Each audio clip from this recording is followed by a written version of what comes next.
Nepal flood death toll reaches 332 as around 910 remain missing. Authorities warn of renewed Votekoshi flood risk. Nepal sets up new center to identify flood victims as morgue capacity fills, forms dedicated family assistance desk to help relatives trace missing loved ones. Prime Minister Balendra Shah inspects flood-hit Nuwakot, directs authorities to accelerate rescue and recovery efforts. Political parties in Nepal unite beyond partisan differences amid devastating floods, commit to prioritizing citizen safety and national interest. Investigation begins after deadly fire at Pakistan Hospital nursery. Authorities examine fire safety measures as families seek answers.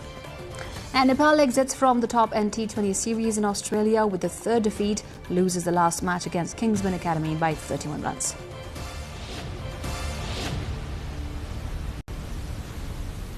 Good evening. I'm Smituki Singh Thamang and this is NTV World Primetime News. We're coming to you live from Kathmandu at 1900 hours Nepal time. Elsewhere, it's 13:15 in London, 22:15 in Tokyo and just after midnight in Sydney. Now, the news in detail. The death toll from devastating floods in Nepal has risen to 332 as rescue teams continue searching for hundreds of people reported missing across several districts, authorities said on Thursday. As of 3:50 p.m. local time, police had recovered 332 bodies from 8 flood-affected districts. The highest number of deaths was recorded in Chitwan with 121, followed by Nawalparasi East with 74. Authorities reported 29 deaths each in Dading and Gorkha, 28 in Nuwakot, 19 in Tanahu, 17 in Rasua and 15 in Nawalparasi West. The disaster has also left hundreds of people unaccounted for.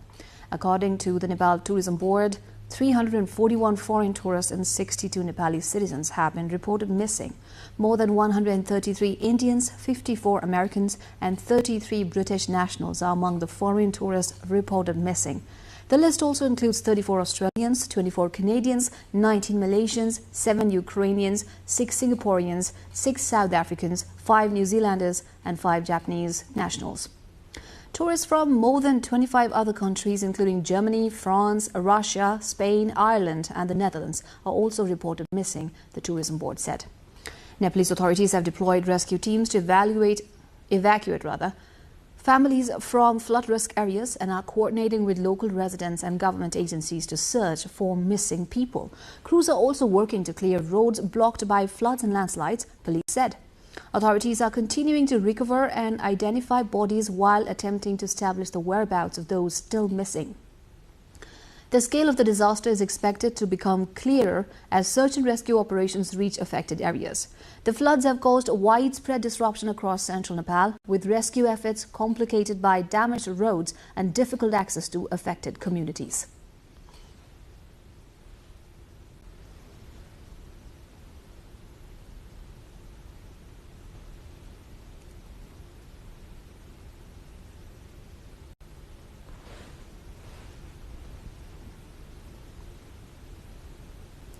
Authorities in Nepal have urged residents and others in downstream areas of the Votekoshi River to remain on high alert after a renewed risk of flooding was identified.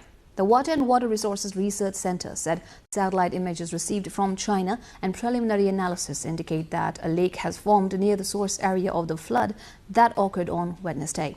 The center warned that the lake could potentially breach if water levels rise, creating a further flood risk downstream. The warning applies until further notice to residents living along the lower reaches of the Votekoshi River, travelers, rescue personnel and others in the affected areas.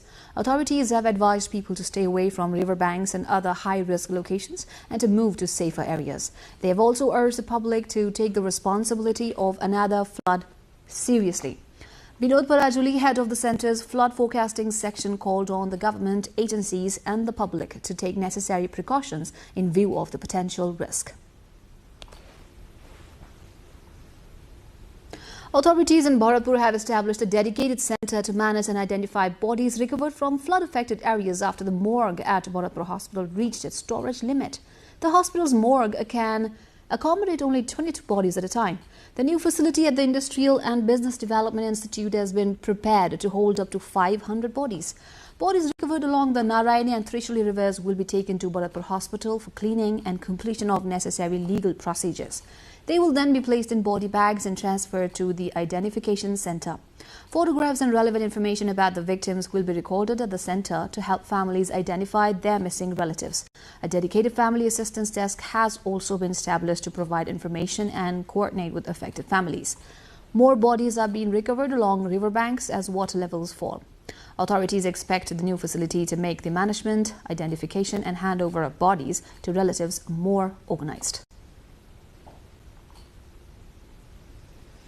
Wednesday's flooding along the Botekoshi River caused significant damage in Thading, the third district downstream the river that originates from Rasua. Rising water levels in the Trishuli River damaged roads and bridges and disrupted the Prithvi Highway, which is a major route connecting the capital Kathmandu with western Nepal. Around 500 households along the riverbank in the districts have been moved to safer locations. Vijeta Bandari, along with Shiva Silwal, brings the report.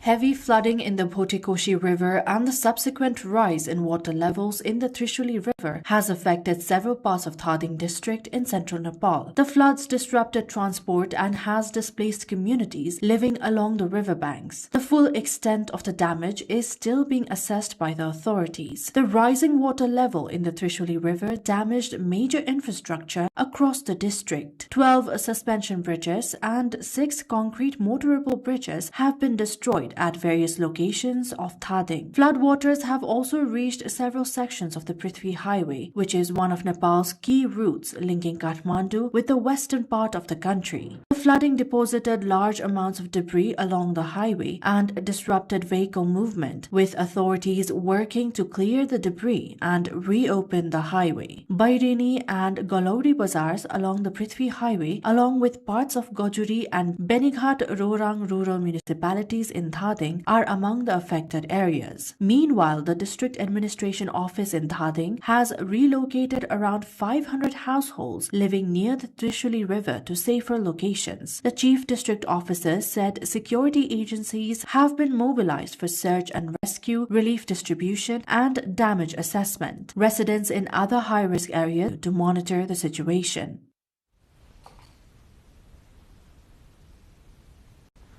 Prime Minister Balinder Shah has inspected flood-affected areas in Bidur and surrounding parts of Nuwakot district following extensive damage caused by flooding in northern Nepal.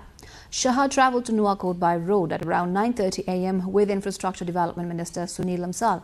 The Prime Minister's Secretariat said he assessed the physical damage in affected settlements before returning to Kathmandu later in the day. The visit followed severe flooding in the Botekoshi River in neighbouring Rasua district on Wednesday, which caused huge damage along riverbank settlements and infrastructure. The Prime Minister had called high-level meetings and instructed government agencies to strengthen rescue and relief operations following the flooding. During the Nuwakot visit, his team assessed the damage and held discussions with local administrators, security officials and elected representatives. Shah directed authorities to provide immediate assistance to displaced families, restore blocked roads and damaged infrastructure as quickly as possible, and accelerate longer-term rehabilitation efforts. The Prime Minister and his team returned to Kathmandu after completing the inspection and issuing instructions to local authorities. Meanwhile, Nepal's political rivals have put differences aside as the country confronts devastating floods.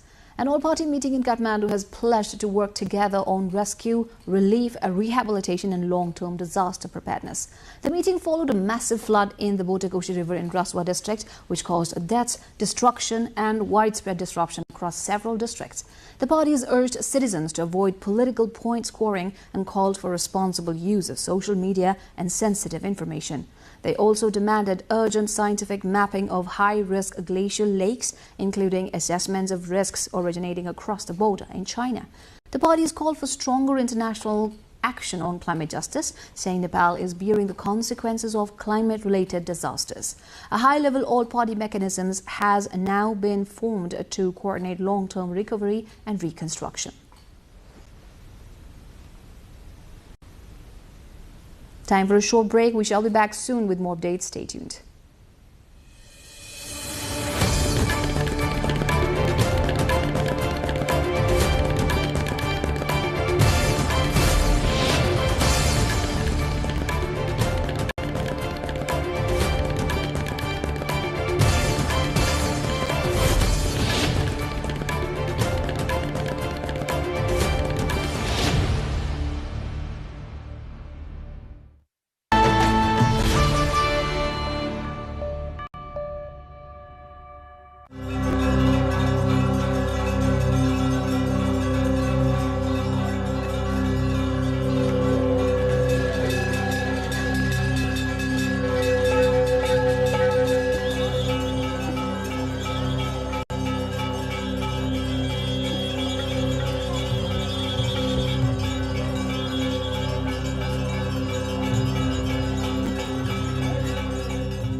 Welcome back. You're watching NTV World Primetime News, and now the remaining updates. In the aftermath of the devastating floods in Raswa, along with the rescue and relief operations, health and hygiene are the other major concerns.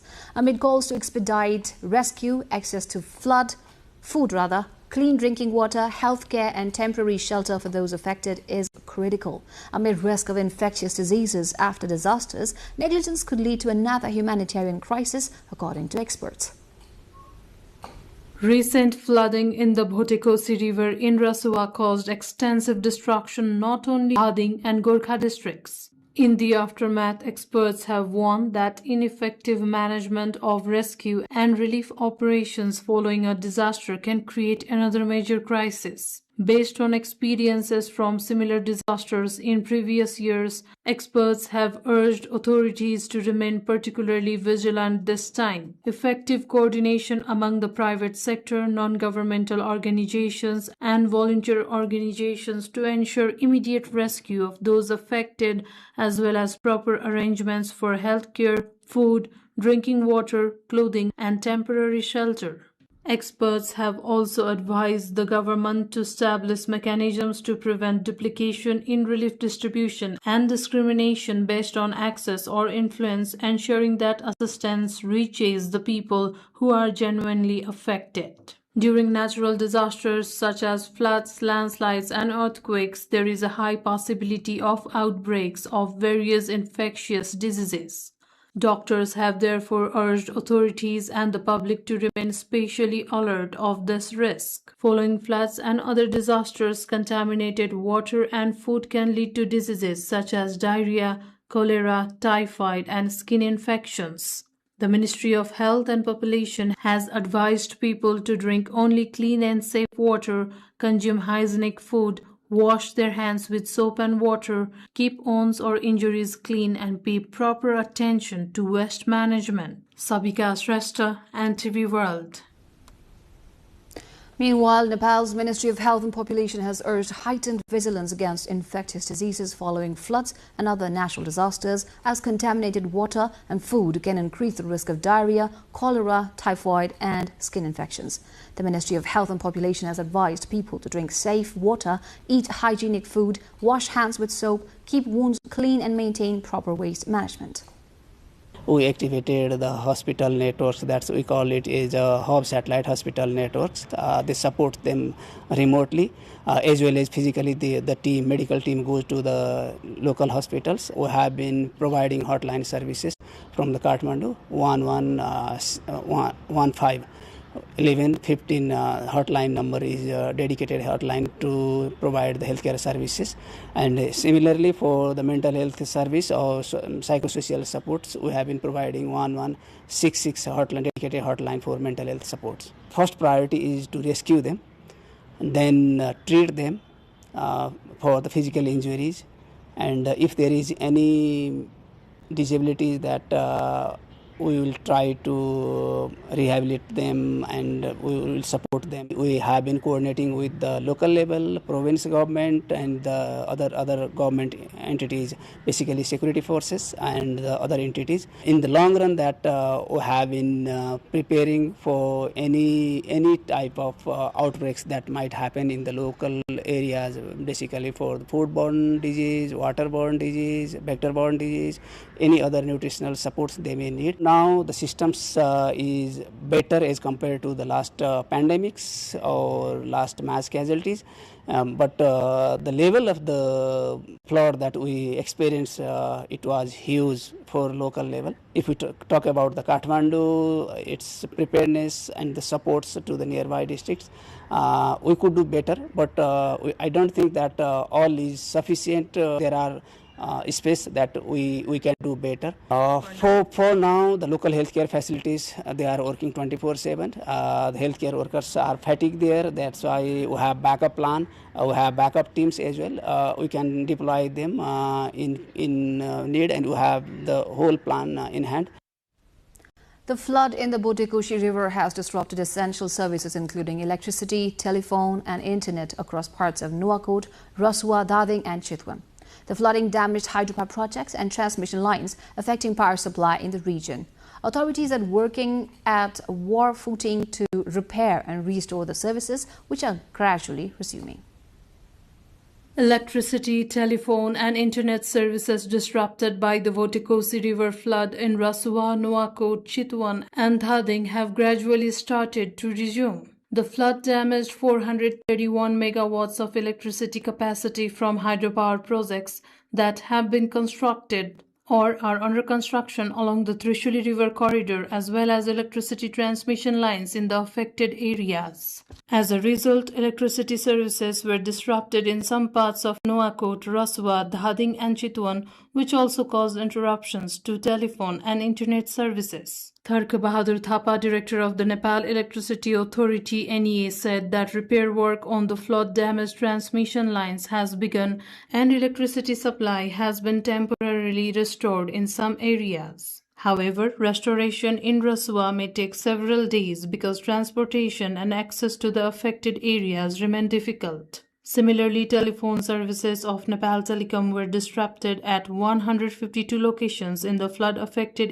areas. As of Thursday morning, services have resumed in 60 locations. Nepal Telecom's technical teams have already reached the affected areas to restore services at the remaining locations. The company said it is installing generators at locations where electricity has been cut off to restore telephone services. Nepal Telecom expects services at the remaining locations to resume within 2 days. Hydropower projects damaged. The flood also caused damage to several hydropower projects. In Rasua, the affected projects include Rashwagari Hydropower Project 111 megawatt, Langtang Khola Hydropower Project 20 megawatt, Langtang Bhutekosi Hydropower Project 120 megawatt, Chilime Hydropower Project 22 megawatt, Upper Trishuli 1 Hydropower Project 216 megawatt, which was under construction.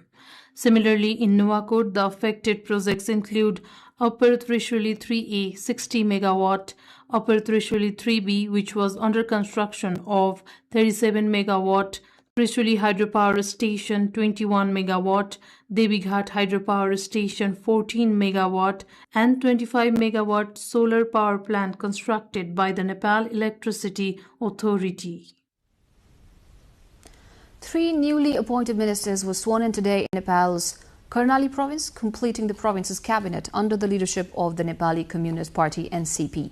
Province Chief Yagyaraj Joshi administered the oath of office to Milan Khadka as Minister for Physical Infrastructure and Urban Development, Jumkid Lama Karki as Minister for Land Management, Agriculture and Cooperatives, and Kalyani Khadka as Minister for Industry, Tourism, Forest and Environment, all under Article 172 of Nepal's constitution. All 3 new ministers are women, rounding out the leadership of the province's ruling party. The appointments follow those of coalition partner CPN-UML, which sent 3 ministers of its own into the government earlier this week, covering social development, economic affairs and planning, and water resources and energy. Nepal's Badi Malika Bhagawati Temple in Bajra district in the country's far western region hosted its main annual religious fair and worship ceremony today, which falls on the eve of Janai Purnima, a major Hindu festival. The temple, located at an altitude of about 4,200 meters in the Himalayas, attracts thousands of pilgrims from across Nepal and neighboring India each year. Worship began earlier this month to manage the expected crowds, while devotees from Bajra and the neighboring districts of Doti, Kalikot and Jumla have already arrived with traditional offerings. According to tradition, devotees worship goddess Badi Malika on the 14th day of the bright lunar fortnight in the month of Shravan, descend from the temple the same day and then worship at Nateshwari Temple in Triveni municipality of Bajra district on Janai Purnima. This year, authorities have strengthened security around the temple site, where steep terrain and high altitude remain main challenges for visitors. This year, Nepal Telecom has also activated 4G mobile service in the area, improving communication for pilgrims and allowing them to access the internet and contact security or rescue agencies if needed. Time again for a short break. We shall be back with more from International Front.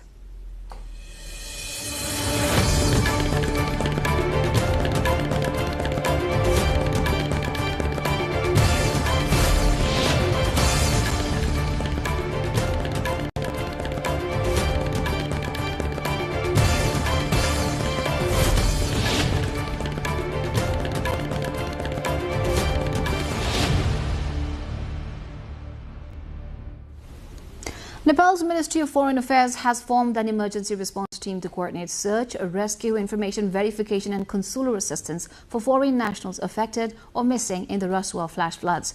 The ministry said the team will coordinate with relevant agencies and provide information to families and diplomatic missions. It has urged anyone with information about missing foreign nationals to contact the emergency hotlines at +977 9744441227 or +977 9744441228 or email emergency@mofa.gov.np.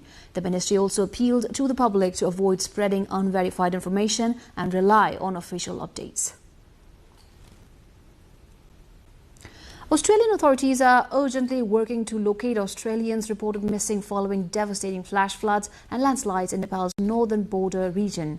Australian Prime Minister Anthony Albanese urged anyone with information about the missing Australians to contact Australian consular services.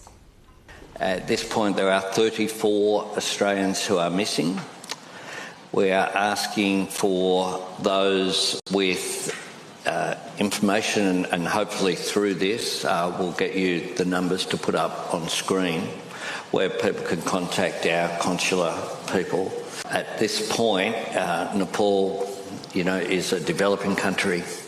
It doesn't have the resources that an event like that would have in Australia. So information is difficult. Now, our thoughts are with all those who will be concerned about their loved ones today. Australia's Foreign Ministry is coordinating with local authorities and tour operators to establish the whereabouts and welfare of those missing, while Albanese expressed sympathy for families awaiting news of their loved ones. Also, UK Prime Minister Andy Burnham said Britain is offering search and rescue support alongside financial resources following devastating flash flooding and landslides along the Nepal-Tibet border. Burnham said Nepal has been there for Britain in their hour of need, and they will be there for Nepal in their hour of need right now. Yes, these are such distressing scenes coming out of Nepal, and we feel for the people there and everything that they're going through at this moment in time. Such devastation of communities and already, sadly it seems, such huge loss of life. In the past, Nepal has been there for Britain in our hour of need, and we will be there for Nepal in its hour of need right now. So the immediate offer that the Foreign Secretary has relayed to the Nepalese government is an offer of first responders, search and rescue support. Britain excels in this, and we're there and we're ready to be deployed. Obviously it's a matter for the Nepalese government, but that is available. Financial support has been put on the table as well. Of course, British nationals missing as well, and we need to support that search and rescue effort.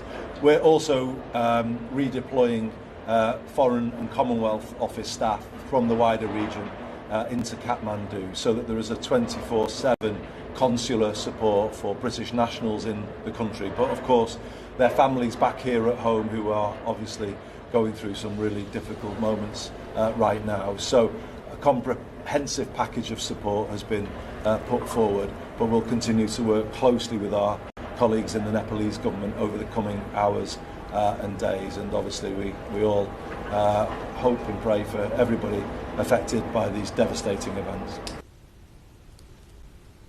Meanwhile, South Korea has sent a joint rapid response team to Nepal to assist with search and rescue efforts following devastating flash. Police and National Fire Agency government representative Lim Sang-woo said the team would work to ensure search and rescue operations for South Korean citizens in Nepal are carried out swiftly and safely. Let's take a breather here. We'll be back with more from International Front.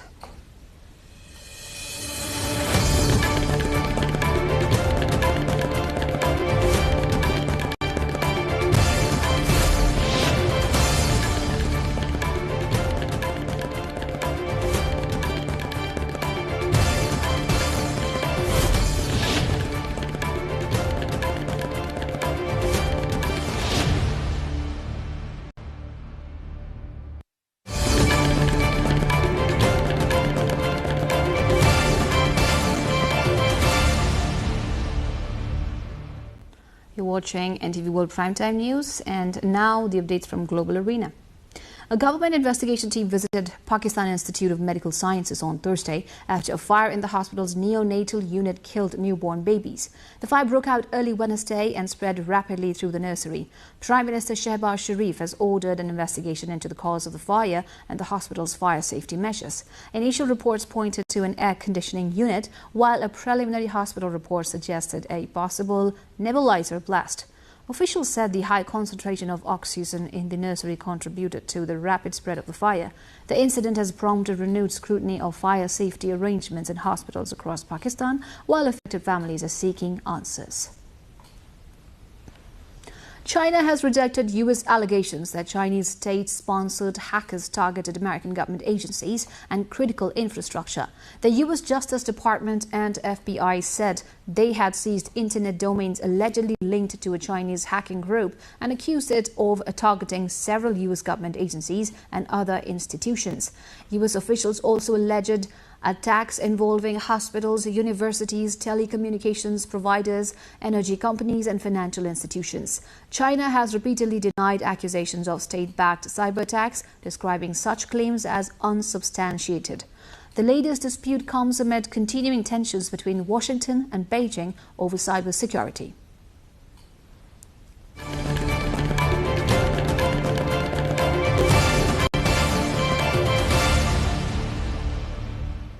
And now the sports update.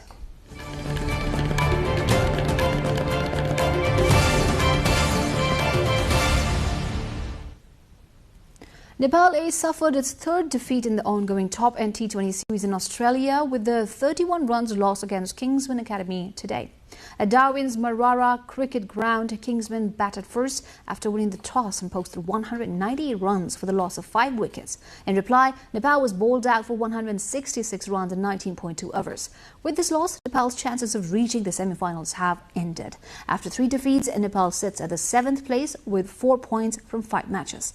For Nepal, Kushal Burthal top scored with 66 runs off 46 balls and Lokesh Bam added 38 runs. For Nepal, Narayan Joshi took 2 wickets while Rashid Khan, Pawan Sarraf and Kushal Burthal claimed 1 each.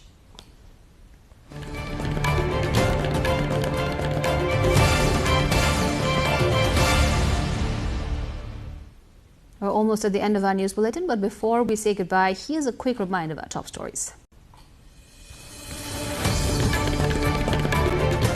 Nepal flood death toll reaches 270 as around 910 remain missing. Authorities warn of renewed Bhotekoshi flood risk. Nepal sets up new center to identify flood victims as more capacity fills. Forms a dedicated family assistance desk to help relatives trace missing loved ones. Prime Minister Balendra Shah inspects flood-hit Nuwakot, directs authorities to accelerate rescue and recovery efforts. Political parties in Nepal unite beyond partisan differences amid devastating floods, commit to prioritizing citizen safety and national interest. Investigation begins after deadly fire at Pakistan hospital nursery. Authorities examine fire safety measures as families seek answers. And Nepal exits from the top T20 series in Australia with a third defeat, loses the last match against Kingsman Academy by 31 runs.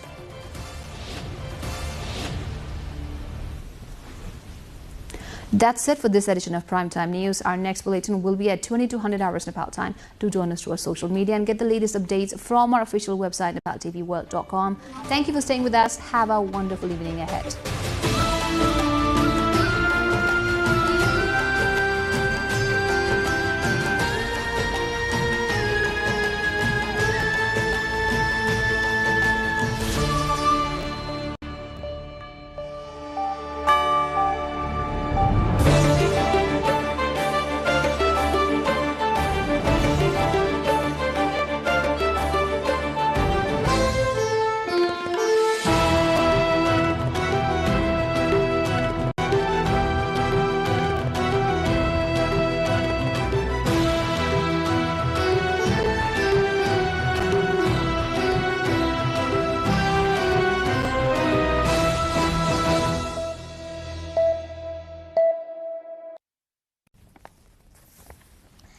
Welcome to the studios of NTV World in Kathmandu, Public Service Broadcasting PSB Nepal's new initiative to make Nepal more visible and audible to the global audience. Welcome on board.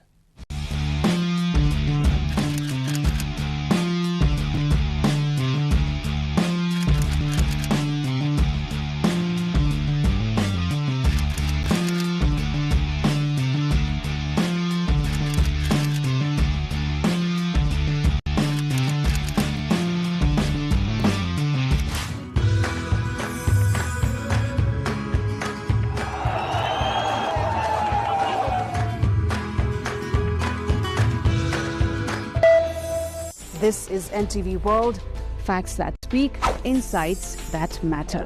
Telling the stories of a changing planet. NTV World, Nepal's perspective to the world. Exploring the heartbeat of Nepali creativity. This is NTV World. The power of story shaped by technology. NTV World. Unearthing Nepal's hidden heritage. Discovering the timeless Nepal. Telling stories that endure across centuries. Where culture breathes, stories bloom. When the world moves, we make a sense of it. NTV World. Taste of Nepal. Every recipe, every flavor tells the story. Journalism in the digital age. Fast, focused, verified. Stories hold power. Stories reflecting life. Stories of the hinterlands. Reporting for NTV World. This is NTV World. Welcome to News Hour. This is NTV World. Welcome to Primetime News. One story at a time. Crossing borders, connecting voices, where Nepal meets the world in dialogue. This is NTV World, Nepal's perspective to the world. Voices that connect Nepal to the world, bringing perspective, region and relevance to every story. NTV World, Nepal's perspective to the world. Stand by. Mic is on. 3, 2, 1, cue. We are NTV World.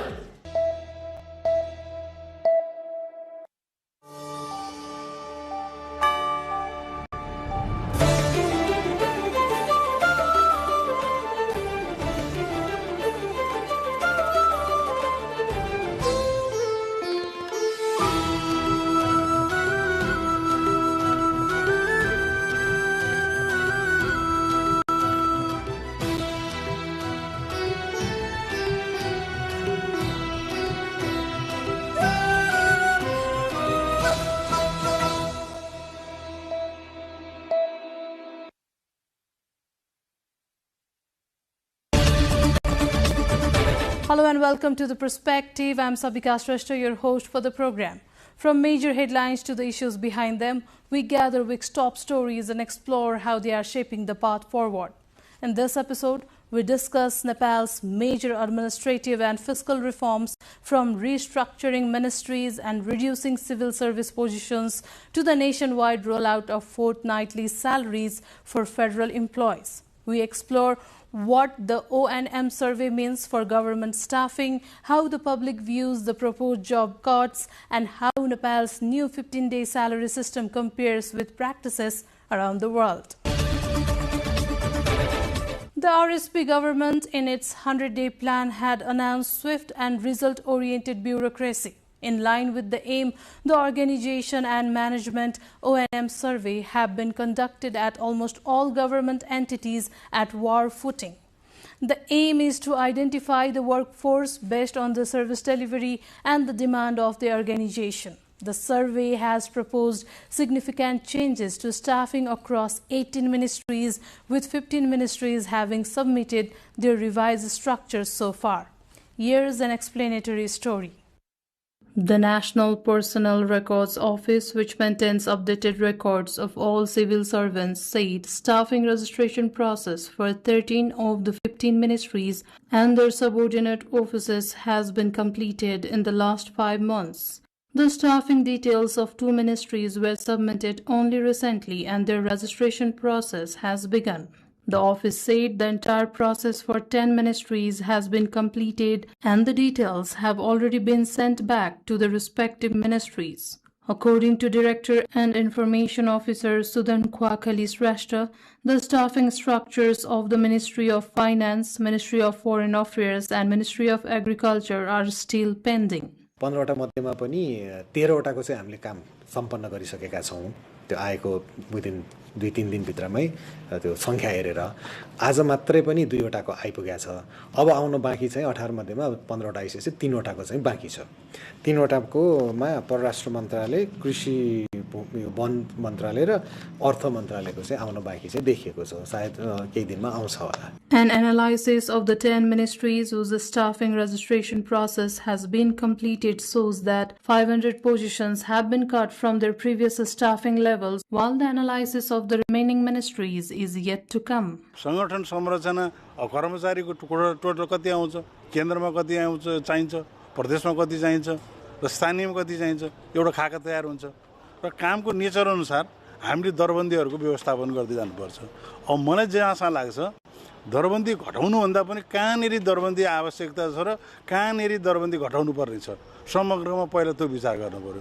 Conducting an organization and management survey from time to time is a normal part of administrative reform. However, a comprehensive study should be carried out to eliminate unnecessary positions while adding positions where they are genuinely required. According to the staffing structures submitted so far, the Office of the Prime Minister and the Council of Ministers had 952 positions previously, which has now been reduced by 3 to 949 positions. The Ministry of Home Affairs has increased its staffing from 2,856 to 3,038, adding 182 positions. The Ministry of Women, Children and Senior Citizens, Gender and Sexual Minorities and Social Security has increased its staffing from 151 to 174 positions, adding 23 posts. The Ministry of Energy, Water Resources and Irrigation has seen the largest reduction with 400 positions cut, bringing its staffing down from 1,226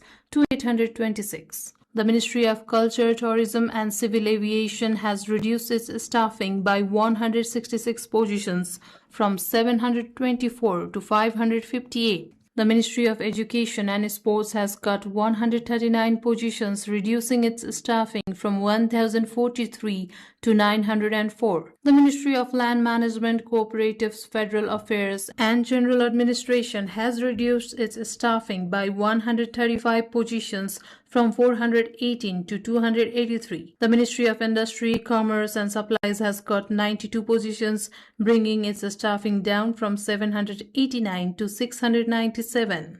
The Ministry of Information and Communications has reduced its staffing by 52 positions from 233 to 181. The Ministry of Youth, Labour and Employment has reduced its staffing by 25 positions from 371 to 346. The Ministry of Defence has cut 18 positions, reducing its staffing from 83 to 65. The Ministry of Health and Food Safety has reduced its staffing by 13 positions from 1,914 to 1,899. The Ministry of Law, Justice and Parliamentary Affairs has reduced its staffing by 10 positions from 124 to 114. Meanwhile, the Ministry of Science, Technology and Innovation has created 90 new positions, according to the National Personnel Records Office. In this context, we asked the public what they think about the government's plan to reduce civil service jobs. Here's what public had to say. योजनाहरू ठिकै छ अहिलेको अवस्थामा जुन हुनुपर्ने कुरोहरू हो त्यो एकदम ठिक छ यसले के हुन्छ भने हैन नेपालमा जस्तो यानी आम पब्लिक आम जनतालाई राहत हुन्छ काम यानी इजी हुन्छ सरकारले जुन कर्मचारी घटाइरहेको छ त्यसमा चाहिँ राम्रै कुरो हो तर के छ भने सरकारमाथि जुन परेको छ आर्थिक भार त्यो कम त हुन्छ अब प्रक्रियागत माने भर्ना भए जनतालाई सही के रे जे सेवा उपलब्ध हुन्छ त्यही कुरा हाम्रो विचारमा छ सेवामा पूर्वमा कुनै किसिमको व्यवधान हुनु भएन यो मात्रै मुख्य कुरा हो र सामान्यतया कर्मचारी कटौती गर्दा कि त्यस्तो खराब अप्ठ्यारो हुन्छ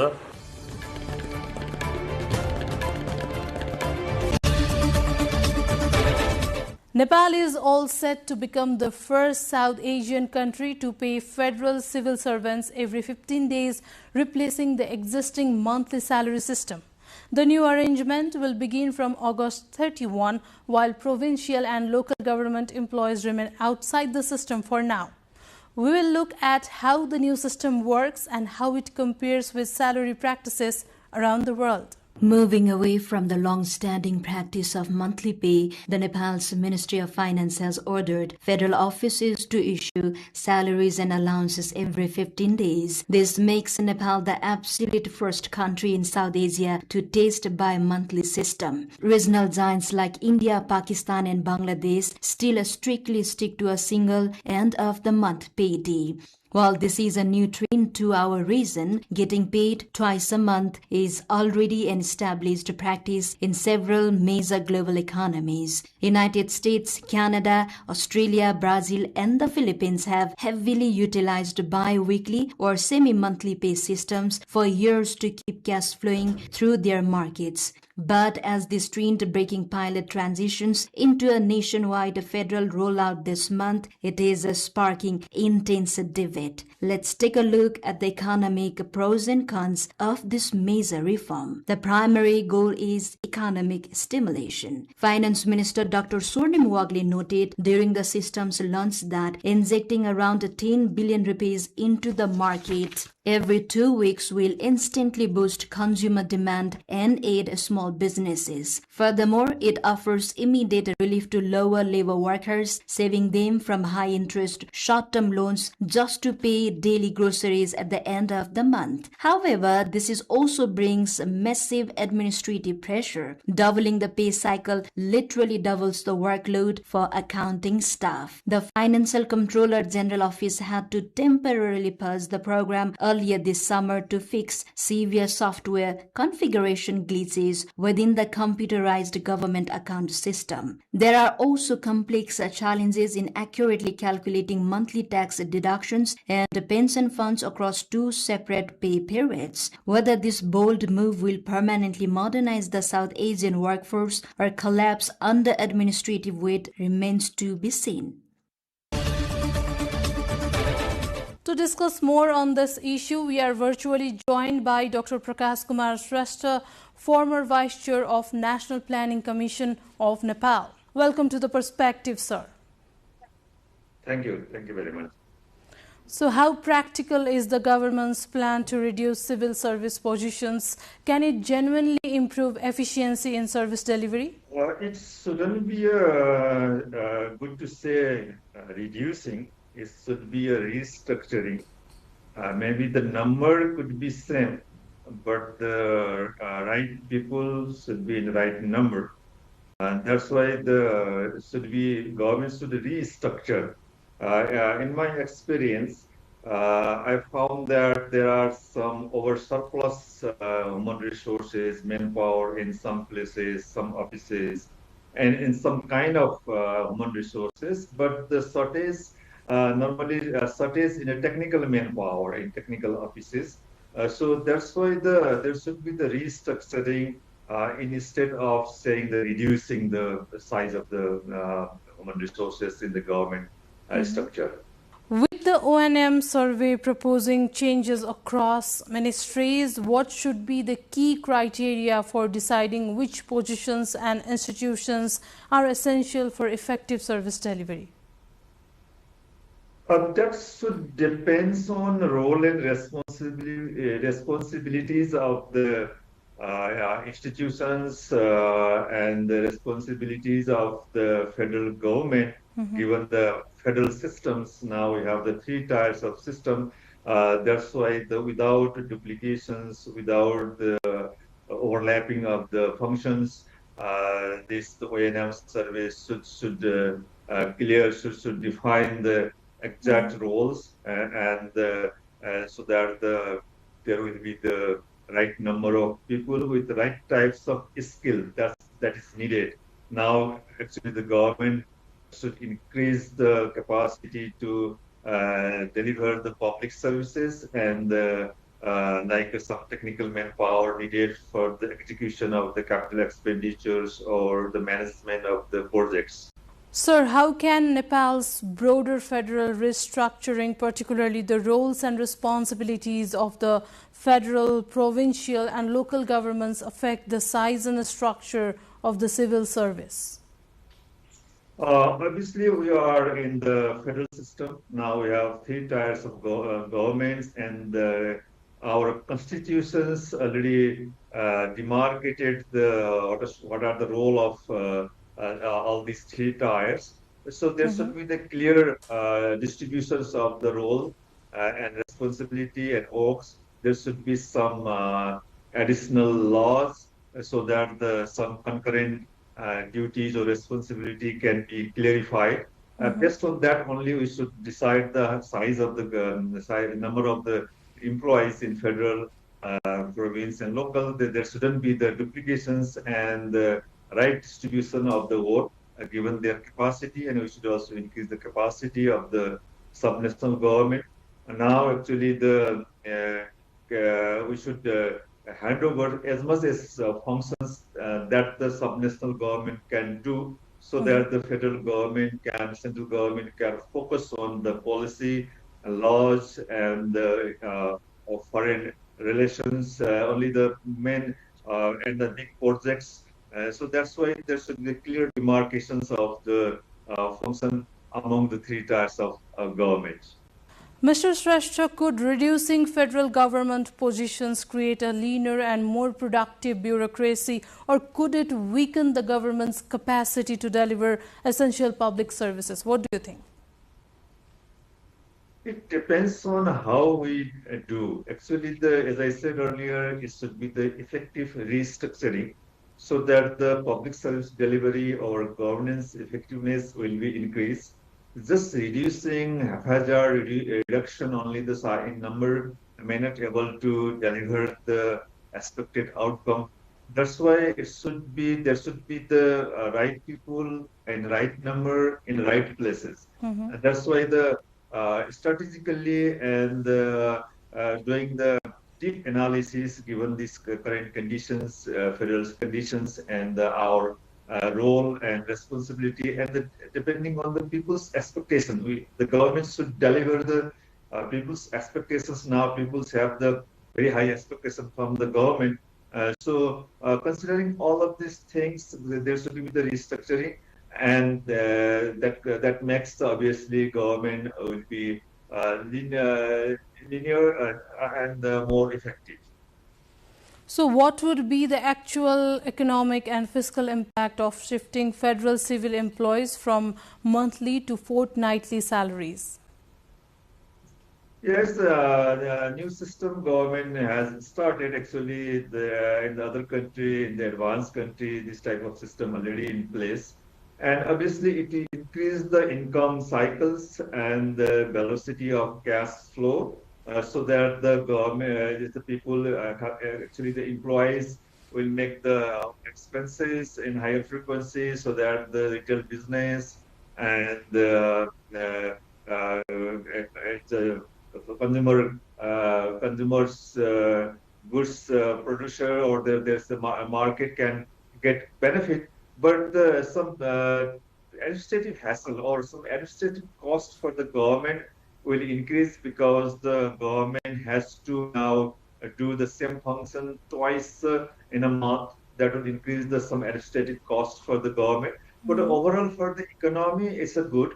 In some country, even I know that there is weekly payments, even weekly payments of rents or any other wages. So increasing the frequency obviously is good for the economy. To make a payment so that there will not be a due for the long in the market. Lastly, Mr. Shrestha, at a time when government is focusing on fiscal discipline and administrative reform, should the priority be a smaller government workforce, better paid and more productive employees, or a fundamental restructuring of the federal system? What do you think? Obviously, objectives should be to make the government small but more effective. For that, there should be the right number with the right capacity of the people, of the employees, and the government also should focus on increasing the capacity of the employees. And obviously, we need, given the resources, given the revenue collections capacity, government should be small as possible, as far as possible, and but should deliver the what the people expect, and should deliver their role and responsibilities defined by the Nepal's constitutions. Thank you for your time and insights, sir. Meanwhile, the government has decided to increase salary grants for teachers, early childhood development facilitators and school employees working under federal grants. The cabinet has approved a 10% increase in existing salary grants for teachers under the federal teaching support scheme. Monthly pay for secondary level teachers will rise from 43,669 rupees to 48,058 rupees, while basic level teachers will receive 38,203 rupees, up from 34,730 rupees. The government will also add 5,000 rupees per month to salary grants for ECD facilitators, school employees and school support staff. Nepali migrant workers who die abroad after traveling through unauthorized channels face a legal barrier to returning home even in death. As Nepal currently lacks a clear procedure to repatriate their bodies, with several such bodies stranded in different countries, the government has now begun drafting a procedure to address the legal gap and facilitate their return. Here's a report. For weeks, Junu Rai has been waiting for one thing: to bring her husband, Santosh Rai's body, home from Cambodia. Santosh had traveled to Cambodia for foreign employment through India after paying around 700,000 Nepali rupees, but died of a heart attack less than a year later. His family's efforts to repatriate his body ran into a major legal barrier because he had traveled without proper documents and through an unauthorized route. म जस्तै सबै अन्यलमा नपरुन् नफसुन् अब मेरो जस्तै विपद परेको बेलामा यो कति गाह्रो हुने रहेछ श्रम नगरिकन जाँदाखेरि अब जानीहरूले पनि परिवारको पनि कुरा सुन्देर जाउन् जानीहरूले अब मेरो त श्रीमानले परिवारको कुरा सुन्नु भएन आफ्नै जिद्दीपनाले पनि साथीको लैलैमा लागेर पनि जानुभयो.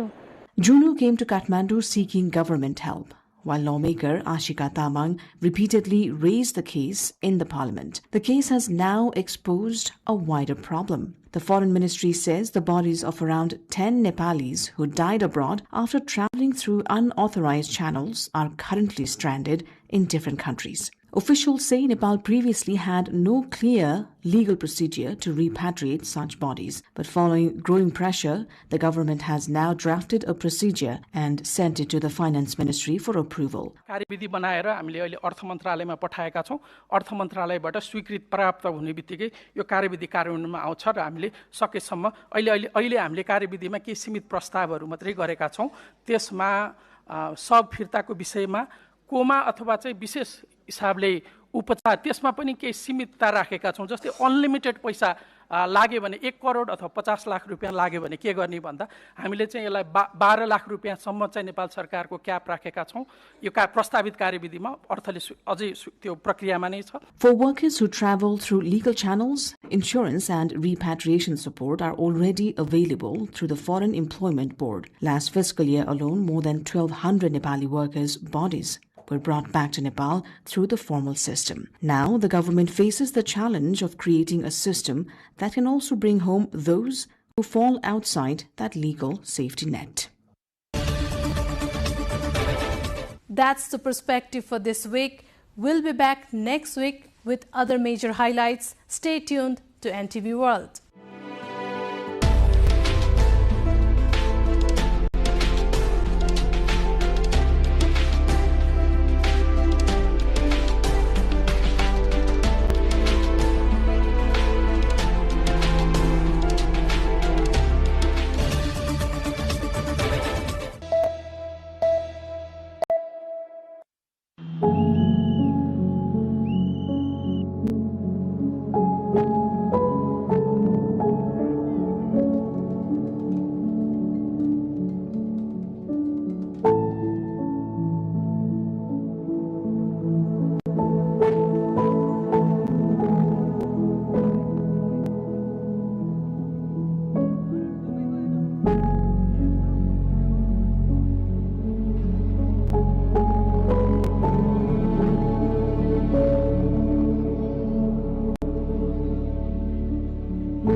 भइसकेको छ अब पुल बन्द हुन्छ अब हामीले पुल रोक्नुपर्ने हुन्छ त्यसकारणले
A city known for its legacy, Kirtipur. Locals also call it Kipu in their own dialect.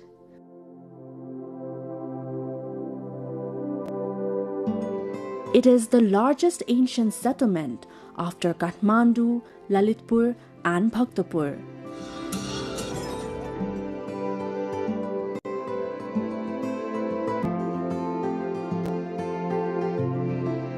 The city still has an impressive Malla era neighborhood.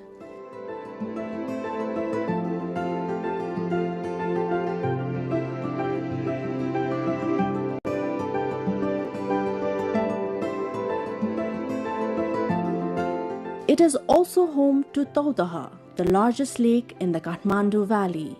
There are temples, monasteries, bihars, and stupas for both Hindu and Buddhist devotees, along with countless festivals and ritual celebrations that altogether give Kirtipur its distinct and special character. With its ancient Newar settlements, this place is a beautiful convergence of Newar culture and heritage.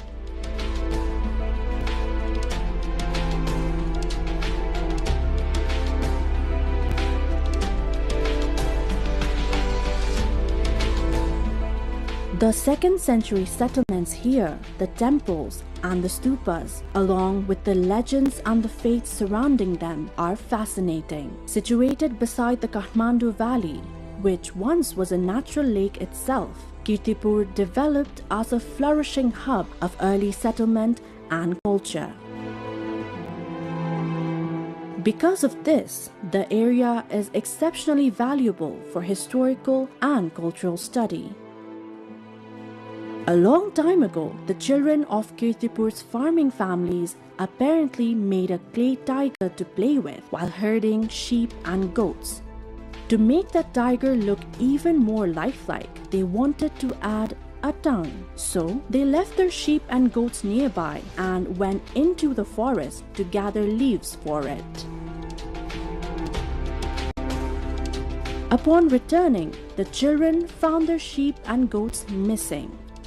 And when they investigated, the clay tiger opened its blood-red mouth and claimed to have eaten the animals. Apparently, what had happened was that the deity Bhairav, a Hindu deity, had entered the clay tiger. In their anger, the children then cursed the clay tiger so that its mouth would remain perpetually open. This is the famous legend behind the Bagh Bhairav temple as remembered by the residents of Kirtipur. Bagh Bhairav is the revered deity of Kirtipur's residents. Situated in Kirtipur, this temple is accompanied by several smaller temples, many of which can be traced back to the 2nd century according to the historical records. Among them are temples dedicated to Yamaleshwar, Narayan, Bhavani Shankar, Ramchandra, Manavinayak, Vishwakarma, Sridhar Vishnu and Mool Ganesh, all of which were constructed in the 2nd century as per many inscriptions.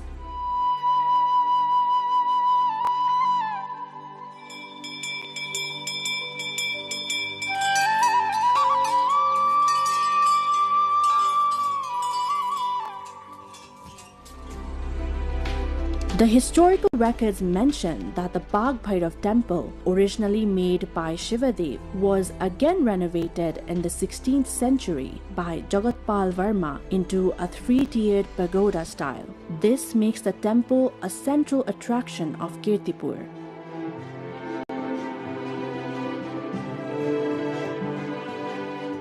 Most Newar settlements, which are one of Nepal's ethnic groups, are adorned with temples and stupas.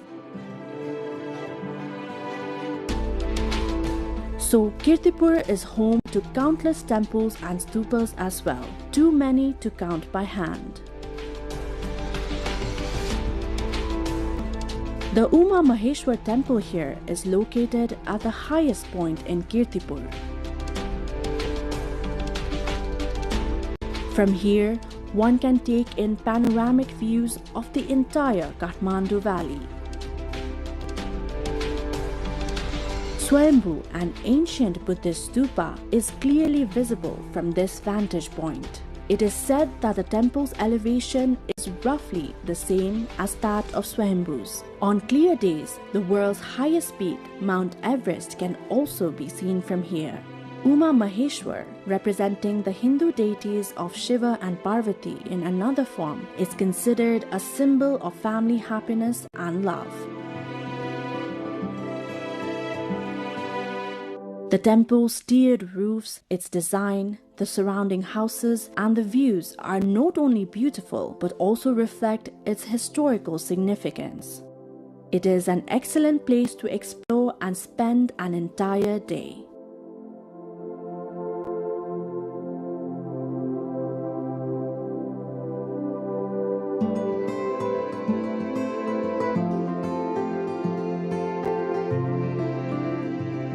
Kirtipur is special not only for Hindu devotees but also for Buddhists.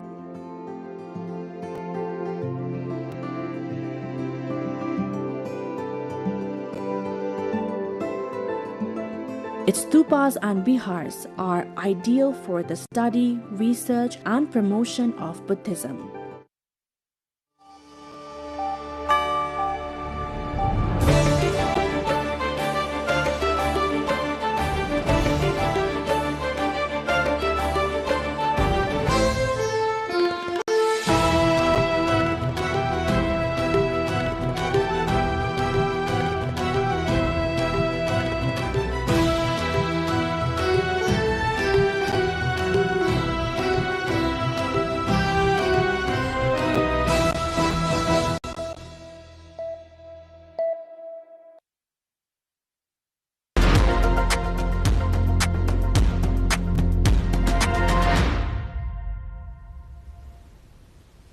Hello there, joining you live from NTV World Studios with the Raswa flood special. I'm Shivani Thapa-Bosnet. Geologists have described the Raswa disaster as a kind of Himalayan tsunami, an extraordinary event whose scale and mechanics are now drawing global scientific attention. The world is looking at Nepal not just to understand the aftermath or what happened in Raswa, but to understand what is happening to the Himalaya itself. And amid this tsunami of questions and competing explanations, we want to dissect the event through the lens of science.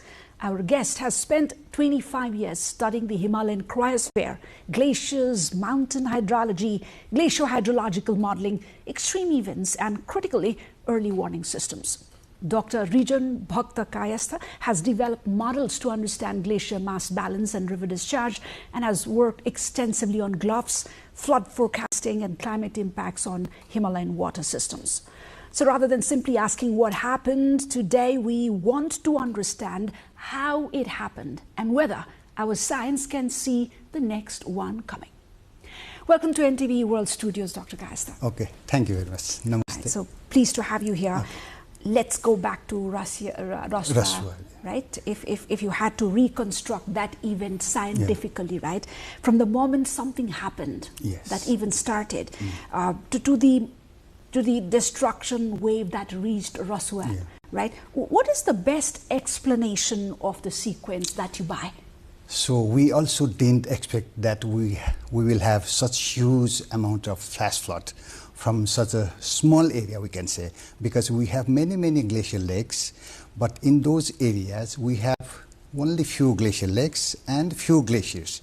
But the devastation was so huge that we didn't expect such events in that area. Last year also we had some flood from the same catchment, but that was not so devastating compared to yesterday's flood. Right. So what was this event? Because there have been conflicting and contradictory statements and interpretation coming from various fraternities, the scientific, the authorities, and then there's always the general public rumors that's making rounds. Is this a GLOF or are we looking at a chain of events? Yeah, yesterday's event was not from the glacial lake outburst flood. The main cause was huge chunk of ice from a glacier, nearby glacier, which was in the Nepal side, was broken and came down. And on the downstream, we have again the debris-covered glacier, remnant of that same glacier. And there were lots of supraglacial ponds and debris. Those supraglacial ponds, water as well as some ice also melted out in the downstream. So all those rushed down, and then that was the devastated flood in the downstream area. So you call it a chain of events, right? Events, yes. Beginning from, some are calling it a glacial collapse. Yeah, to some extent we can say glacial collapse, because a huge chunk of glacier ice was collapsed from the upper side, and then it came with a high velocity, then which took another ice debris in the downstream. Does it make a difference whether you call it ice rock avalanche, glacial collapse, GLOF? Does it make a difference? No.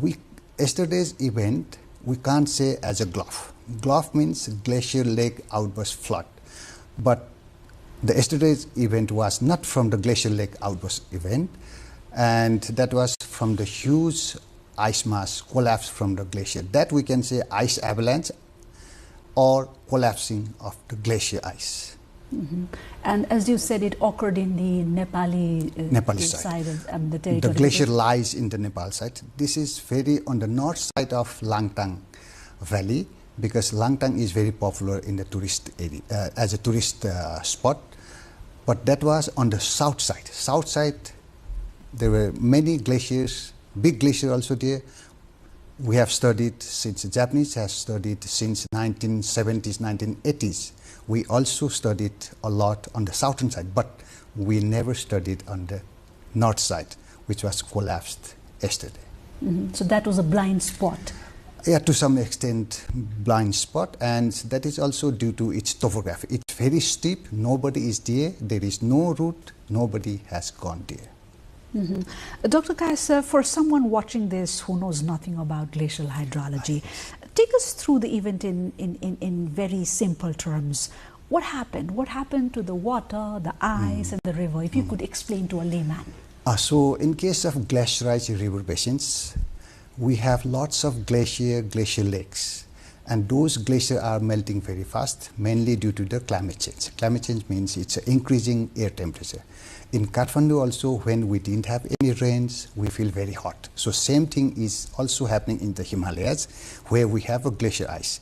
And in that case, ice will melt of huge amount in those days, and then the meltwater will go down. So if it finds weak layers, then huge chunk of ice may fall down as an ice avalanche or the collapsing of the glacier.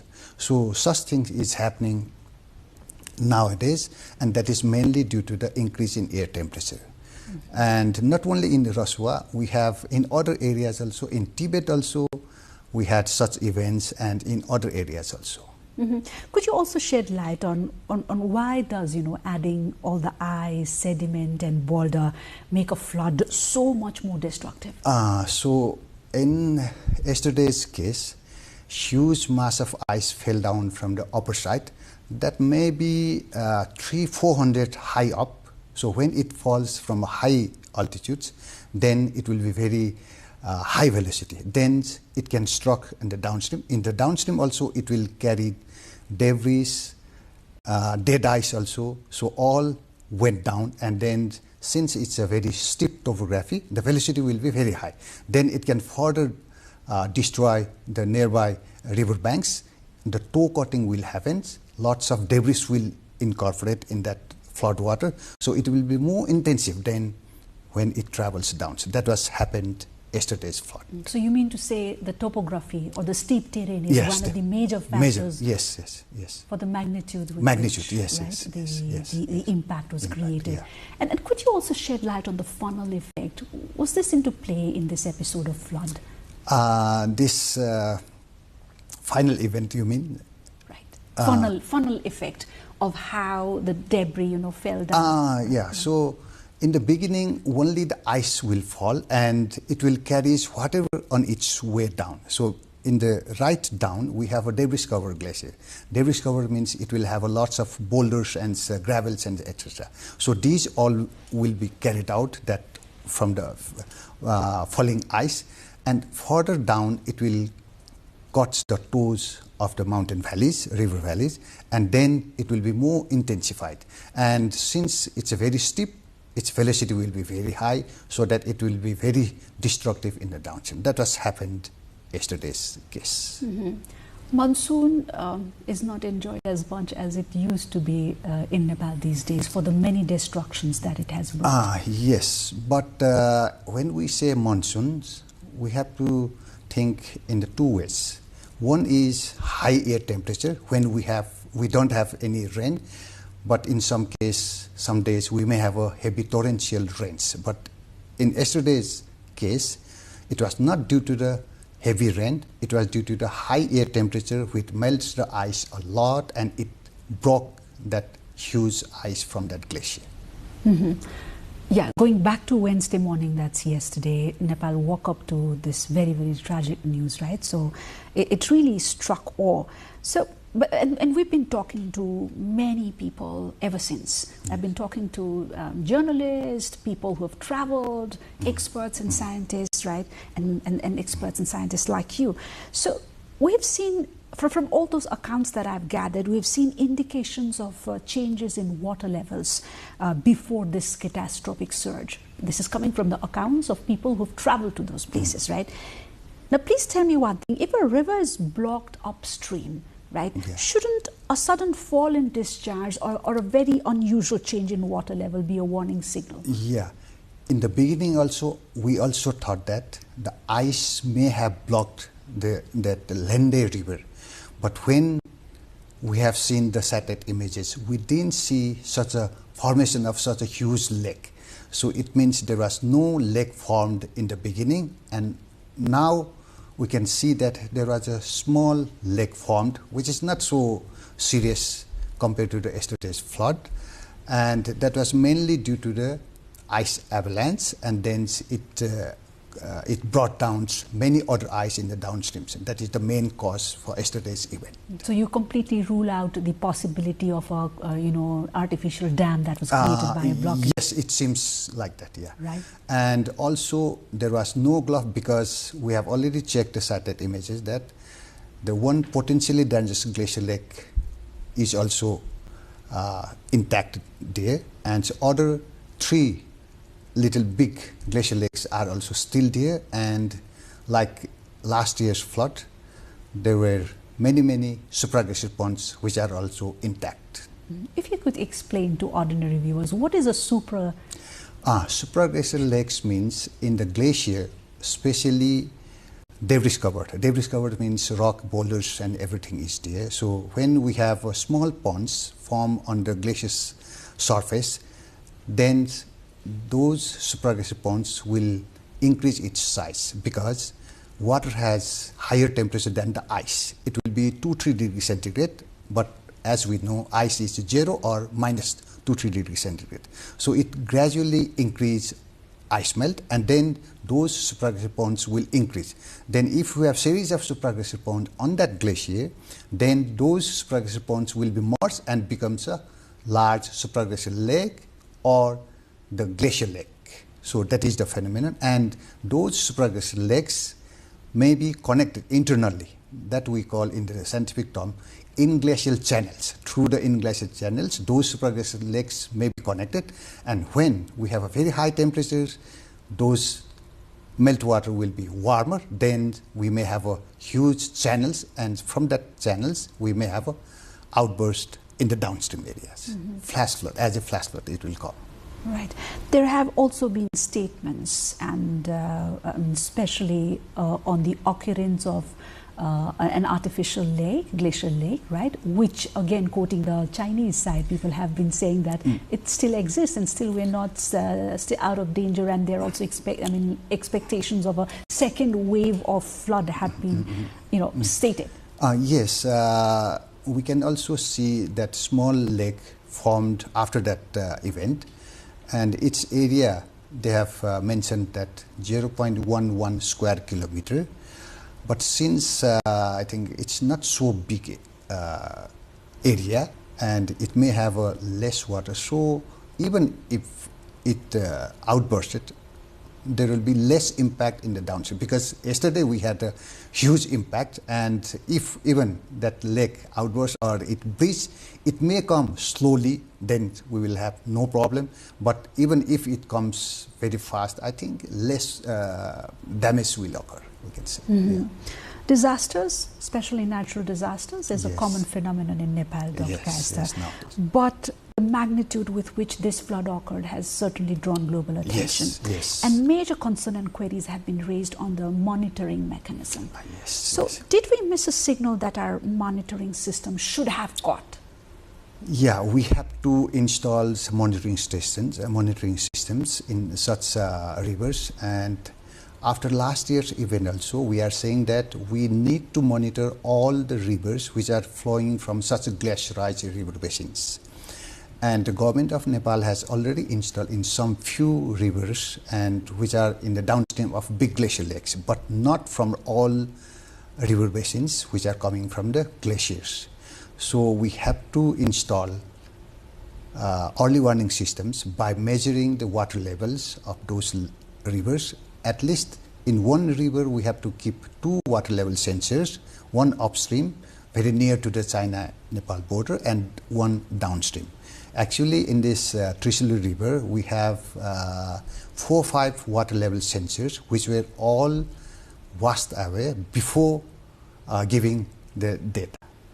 And in case of in the source region, if we have such water level sensor or some other sensors in the source regions, then we will have a lag time, much lag time.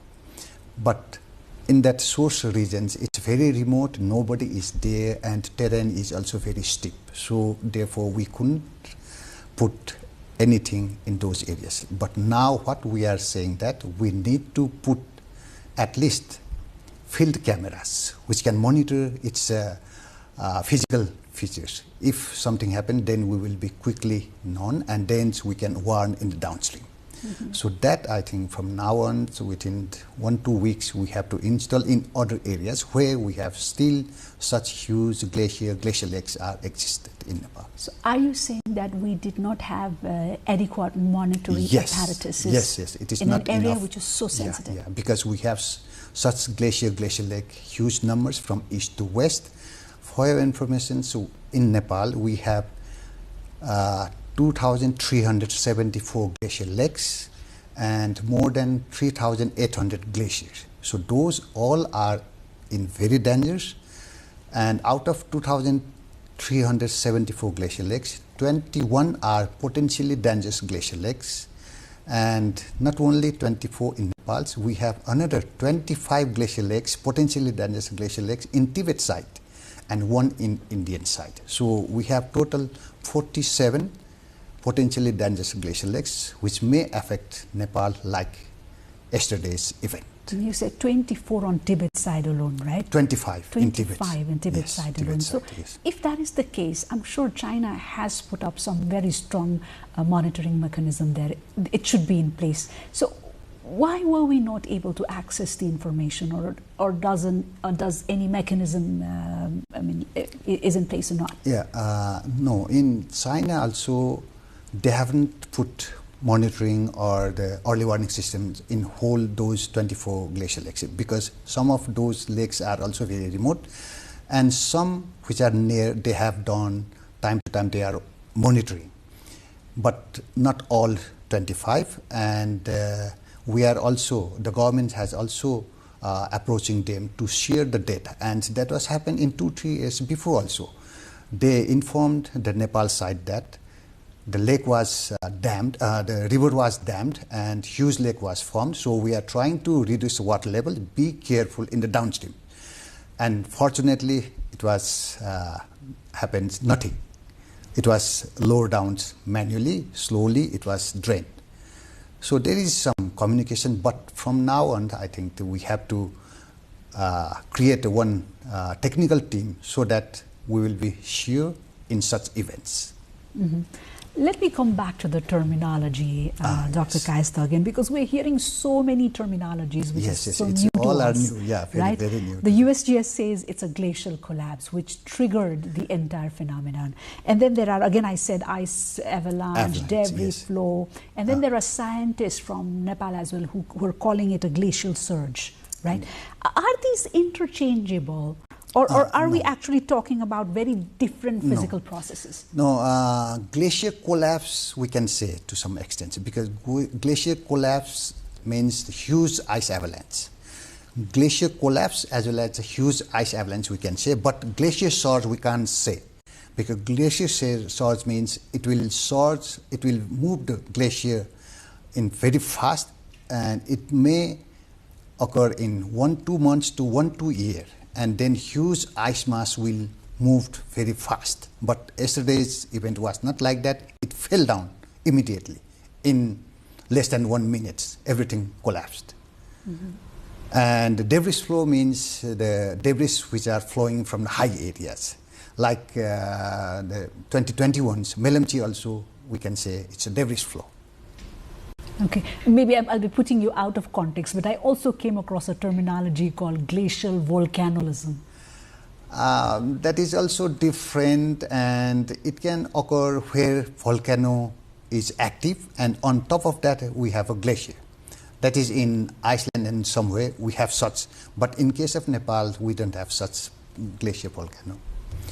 Okay, so if we incorrectly call every glacier-related flood a GLOF, does that create a problem in hazard assessment? Yes, because those are in remote areas, we have very less data, and even satellite images also very difficult to find out. And because satellite images also will be available only after 24 hours, therefore we couldn't say yesterday. Now, from today morning and afternoon, we are saying that these are the confirmed. So if you could walk us, quickly through the Himalayan glacial hydrology, which is your area of expertise.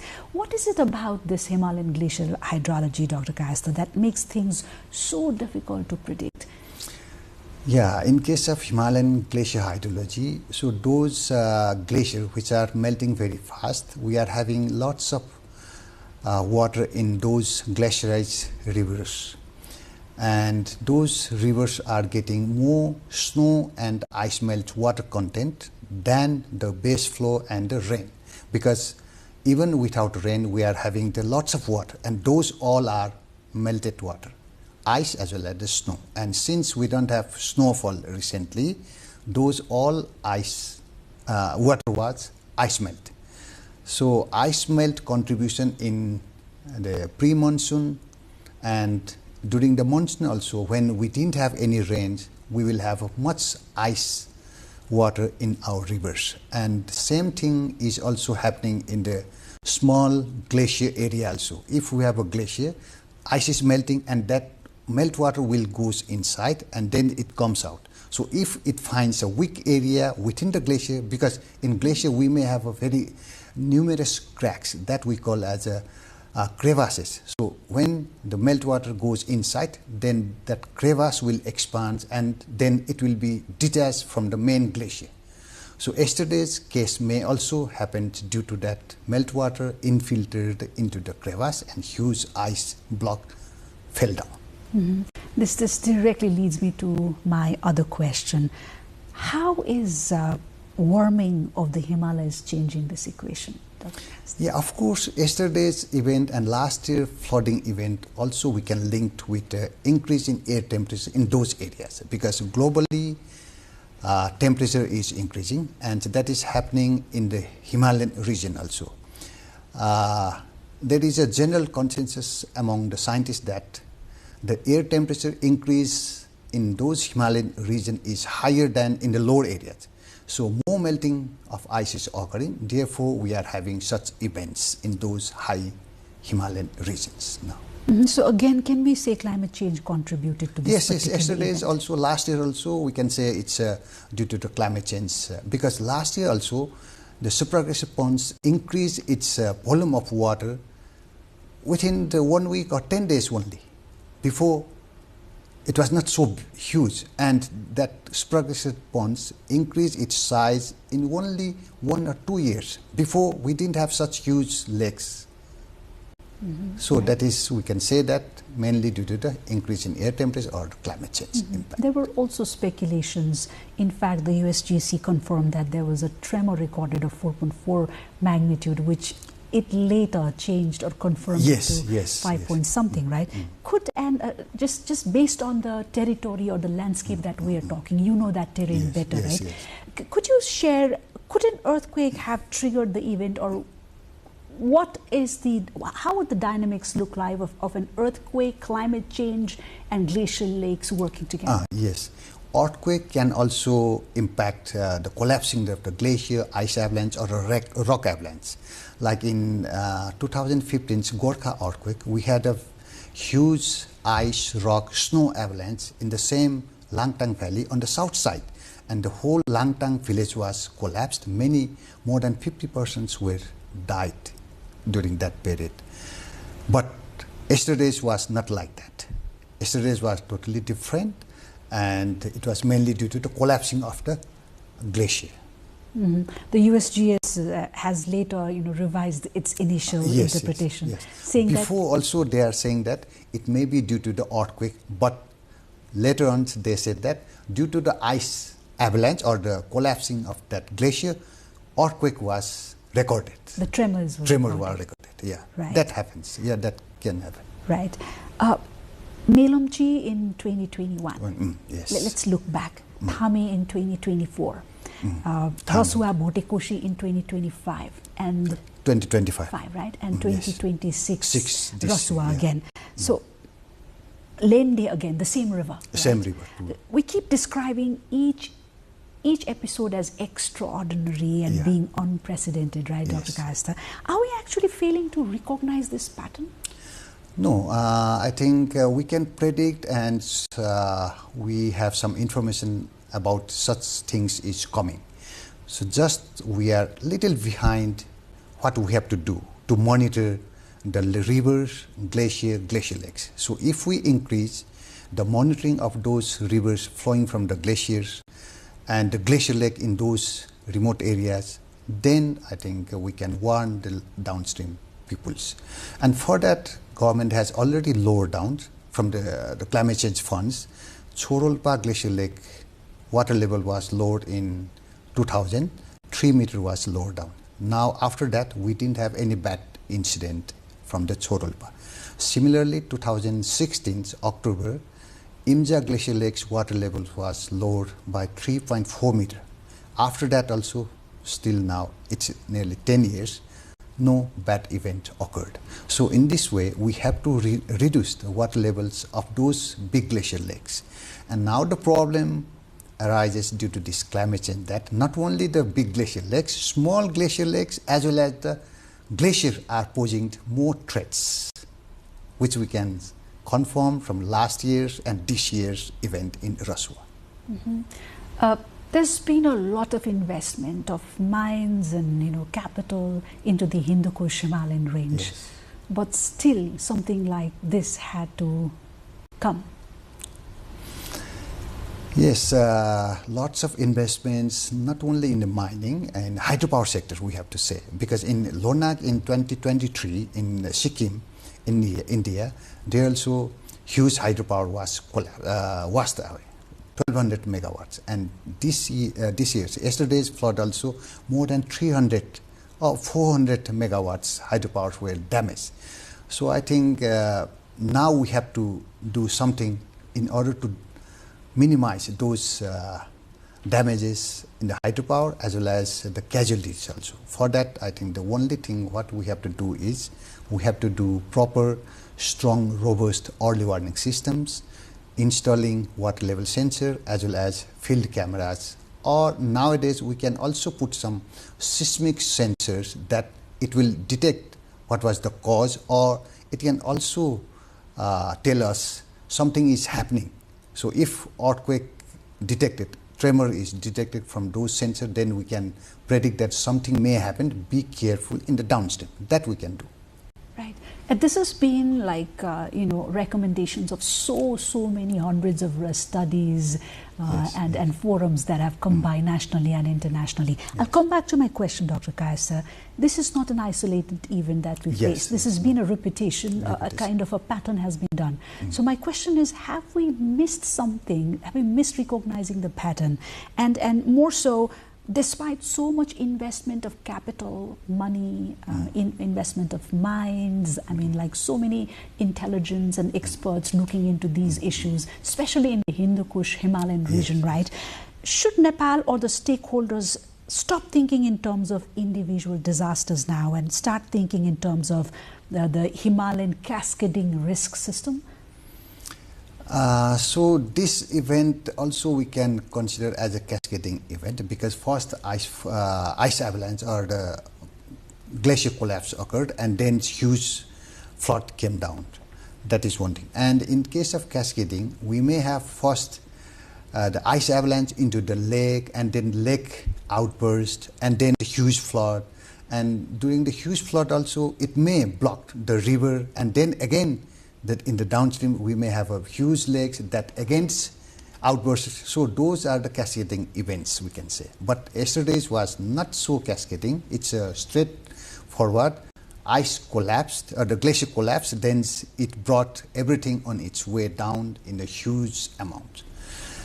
And the main thing, as I have said, that I think we can't stop those collapsing glaciers. That is mainly due to the global climate change or increase in temperature, but at least we have to try to save the lives by installing early warning systems, robust.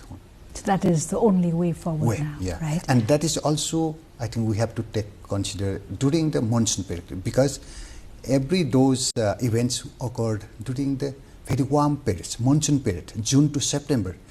In this winter's time, we didn't have such floods, because in winter temperature will be very less in those areas also, then less ice melt, less penetration of meltwater in those crevasses, then everything will be very less in the winter.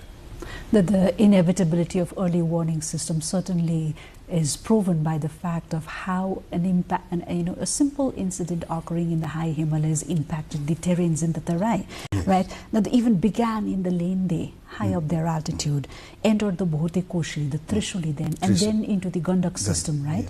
One of Nepal's most important river tributaries and river systems. So how should Nepal understand this interconnected river architecture? So Nepal's rivers architecture are very complicated, as I have said. Most of our rivers are coming from the snow and ice melt, and in those areas, not only snow and ice, now we have many potentially dangerous glacial lakes. If something happens, either due to the high air temperature or intense precipitation or even by the earthquake. So those are the triggering mechanisms which is increasingly possible nowadays due to the climate warming, and high chances of cascading or multi-hazard events are increasing in the Himalayan regions, not only in Nepal, in India, Bhutan, Pakistan. These events are now increasing in number. You've spent decades working on glacial monitoring, hydrological modeling and early warning systems. And looking at what happened, Dr. Kayasa, where is our biggest weakness? Are we not monitoring enough, which you already admitted?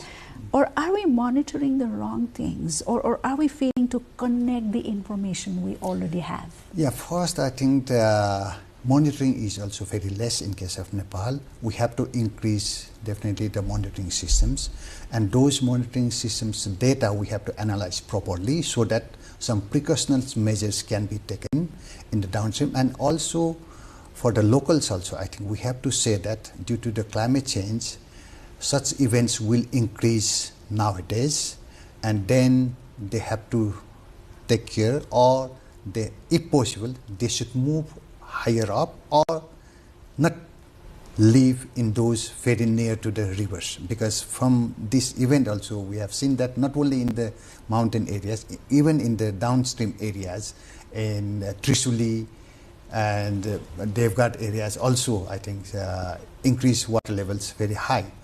So I think we have to convince the people also that it's better not to live near such rivers. It's high time, as you say, to sensitize people, or at least put our strategize the preventive and preparedness mechanisms, right? And make sensitize people as to what to do in the occurrence of such events in the future, which really happens. We even have demos or simulations in countries which are disaster prone, like in the island of Hawaii, in Tokyo. They do demos in general public, which we so very much lag, right? Now, we cannot stop a glacier from collapsing. Yes. We cannot do that, right? And we know, as you said, we need a very robust monitoring mechanism in place. We need to sensitize people. We need some strategize our mechanisms. So from this point of view, as a person who's been working, one of the major stakeholders of this community, what can Nepal realistically do now? They know what has to be done, but then there are the shortcomings. So what can it done realistically? I think, as I have said before, we need to install early warning systems in most of those rivers which are coming from glacial lakes. That we have to do immediately. But why did we fail to do this? What was the major reason of it? How to say, it's not so expensive also, and the government has already installed in other rivers, but not in all those rivers which are coming from glaciers. That is the main problem. So from now on, I have already said that the government should install at least 10-20 within the few weeks. It's not so complicated, and we have all manpowers, and companies are also there to install, and the government has already commissioned such stations through our Nepali vendors also. I think we have to do immediately such things in as far as possible, based on available funding, as far as possible, and where most needed are there. So you think it's a doable thing? Doable, even doable is no problem. Yeah. And yesterday, even the ambassador of China, while he talked to us in our news bulletin, he emphasized on the need of cross-border cooperation. And climate, as we all know, it's not only a national agenda. So you see prospects of that as well. Right? Yeah, of course. I think we have to make one cross-border scientific team, including some government agencies staff also, so that we will have a proper knowledge what is happening in the Tibet side. And if something happens in the Tibet side, they have to inform properly to our channels, through the government channels, so that government can also disseminate that information in the downstream, which will reduce the damages, especially the human casualty we can't reduce. So also please tell me again, I'd come back to this question, can dangerous glacial lakes and unstable glacial zones be monitored continuously, and can we detect developing blockage before it becomes a flood? Can we do that?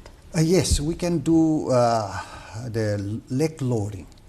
Lake water level lowering we can do, and we have already done since 2000, which we have in 2000 we have reduced the total water level by 3 meters. So, and in that context, recently the government of Nepal also received Green Climate Fund, more than 36 million from the international agencies and other from the Nepal government. It's nearly 49.9 million project we already got, and through that project the government is planning to reduce the water level of 4 glacial lakes of Nepal, and that have to execute as far as possible, as soon as possible. Then it will reduce at least from those 4 glacial lakes, and those 4 glacial lakes are among those 21 potentially dangerous glacial lakes. And we have to increase such lowering of others also. At the same time, we have to put robust early warning system. That we have to do anyway. So just to be precise, tell me what kind of warning time is realistically possible? Minutes, hours, or days? So it depends on the topography or the location of those glacial lakes and the glaciers. Some villages we have within the 10 minutes, 20 minutes, and some are very far. We have 1 hour also. In case of this Imja Glacial Lake also, we have nearest village is Chukung, which is little high up compared to the riverbed, and the nearest one is this Dingboche Pangboche. So it's around 20-30 minutes. So it depends on the glacial lakes and the locations. At least I think more than 20 minutes, we have to think more than 20 minutes is good enough. And as we go down, the lead time will increase, which will be very good. So besides this zone that we just saw got activated and created this disaster, which other regions are you looking at which can pave a lot of risk for? So similarly, like yesterday's, it may happen in the Kodari, Tatopani area also. There also, 2016 also there was a flood, and before that also in 1980s also there was a huge flood which was washed away our China-Nepal friendship bridge. And in the upstream of that our Kodari, there are many lakes and superior ponds also there, so we have to monitor those lakes. I think the Chinese side, the Chinese government has installed some early warning, or they have lowered the water level of few glacial lakes. So that I think we have to take into account, and we have to coordinate with them, and we also need to do some early warning system. I think in that Potikoshi River also there are series of hydropower in the downstream. So there is one early warning system. We have to say water level sensor as well as siren is also installed. So such things we have to do in other rivers which is flowing from China to Nepal, and not only China to Nepal. Within Nepal also we have many glacial lakes. Like Tulagi Glacial Lake is also very huge, And in the downstream, we have again Marsangdi River hydropowers, 3 in the downstream. And there is one very famous village, Tal village we call.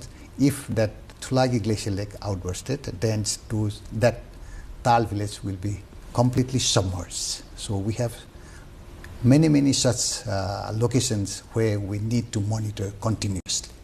Thank you, Dr. Kayasna, for coming over and sharing your insights and your expert views. Okay, thank you very much for inviting me in this Geopod, very important programs. Thank you very much. Thank you so much. We keep describing these disasters as unprecedented, but with a warming Himalaya, receding snow lines, increasing unstable glaciers, and a succession of major mountain disasters in recent years, is unprecedented still the right word? Should Nepal now stop treating these as extraordinary events and start treating cascading Himalayan hazards as a defining threat for the next generation? We'll leave you with this question. Until next time, goodbye.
आइसकेको छ, अब पुल बन्द हुन्छ, अब हामीले पुल रोक्नुपर्ने हुन्छ, त्यस कारणले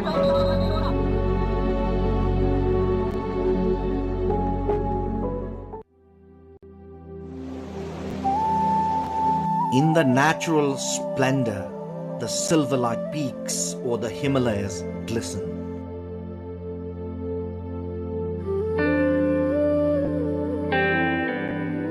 cradling a pond filled with milk in its lap. The Numbur Himal gleams. The Dudkunda, meaning a milk pond in Nepal's northeastern district of Solukhumbu, is truly the gateway to the paradise.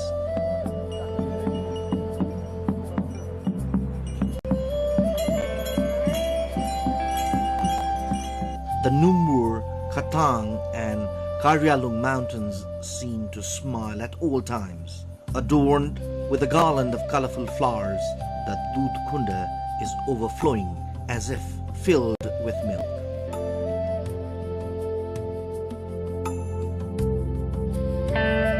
The very sight defines nature at its best.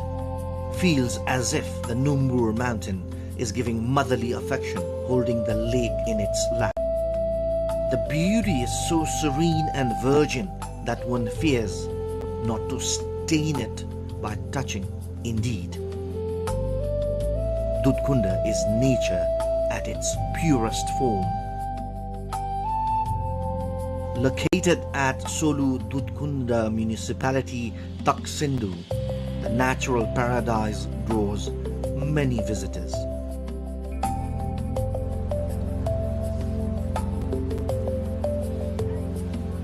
No matter how many words are spent describing it, they all feel inadequate upon reaching there.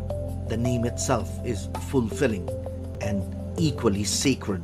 हजारौं नरनारीहरू चाहिँ तीर्थयात्रीहरू दुधकुण्डमा जानुभएको छ। म पनि पुगेर आएँ। दुधकुण्ड असाध्यै पवित्र स्थल यो हिमाल काखमा रहेको तीर्थस्थल हो, पुण्यस्थल हो, देवस्थल हो र त्यहाँ चाहिँ एकचोटि पुग्नै पर्दो रहेछ। त्यहाँ पुगेर जुन आनन्दको अनुभूति हुन्छ त्यो चाहिँ कहीँ पनि पाइँदैन भन्ने चाहिँ महसुस भयो। आनन्द लाग्यो, मस्त लाग्यो अनि यो ठाउँमा चाहिँ आएर तपस्या गरेर बस्नु जस्तो जस्तो लाग्यो मलाई। एकदमै राम्रो लाग्यो हैन, प्रकृतिले दिएको रमणीय तीर्थस्थल हैन। जो कोही पनि एकचोटि चाहिँ यहाँ आएर एकचोटि भ्रमण गरेर दर्शन गर्नुपर्छ जस्तो लाग्यो। Situated at an altitude of 4,531 meters above the sea level, Dudkunda is a sacred pilgrimage site of culture and nature.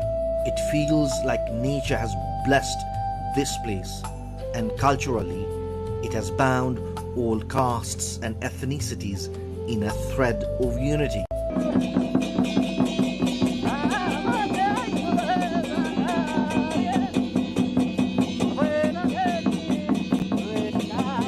There are various legends and sayings about Dudkunda.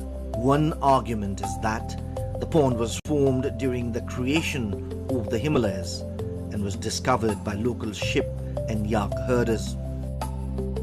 According to another legend, in ancient times, a yak would go to a stone where the pond is located and offer its milk every day. Later, the place was found to be a pond filled with milk, leading to its name, Dudkunda.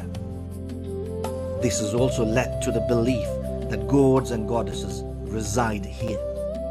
There are 3 different routes to reach Dudkunda. One route is through Salleri, Faplu, Taksindu and Sasrabeni. Another route goes via Lukla, the gateway to the Everest, through Nuntala, Taksindu and Sahasrabeni. Nature has truly blessed the Solu Dudkunda municipality.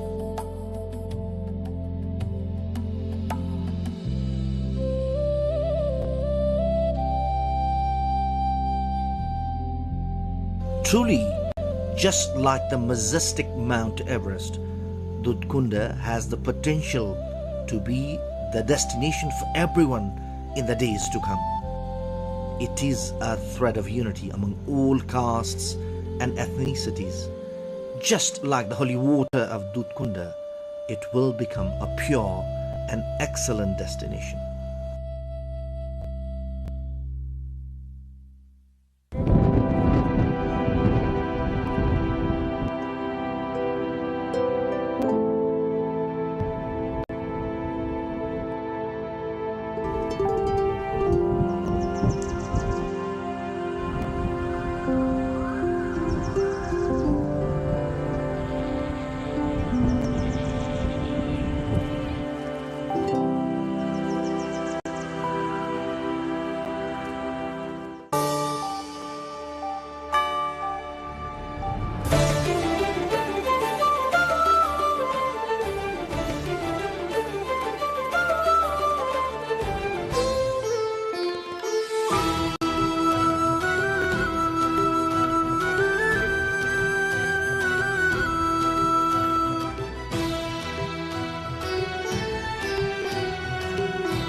evening and welcome to Business World. I am Siksha Bhatrai. This week we bring to you the escalating US-Canada trade war and record US debt to disruptions in global shipping, economic growth in Europe and Asia, energy shortages, climate finance and major technology developments. The trade dispute between the United States and Canada is escalating, putting further pressure on economic ties between the two North American neighbors. New tariffs and retaliatory measures are threatening to disrupt cross-border trade, supply chains and businesses on both the sides.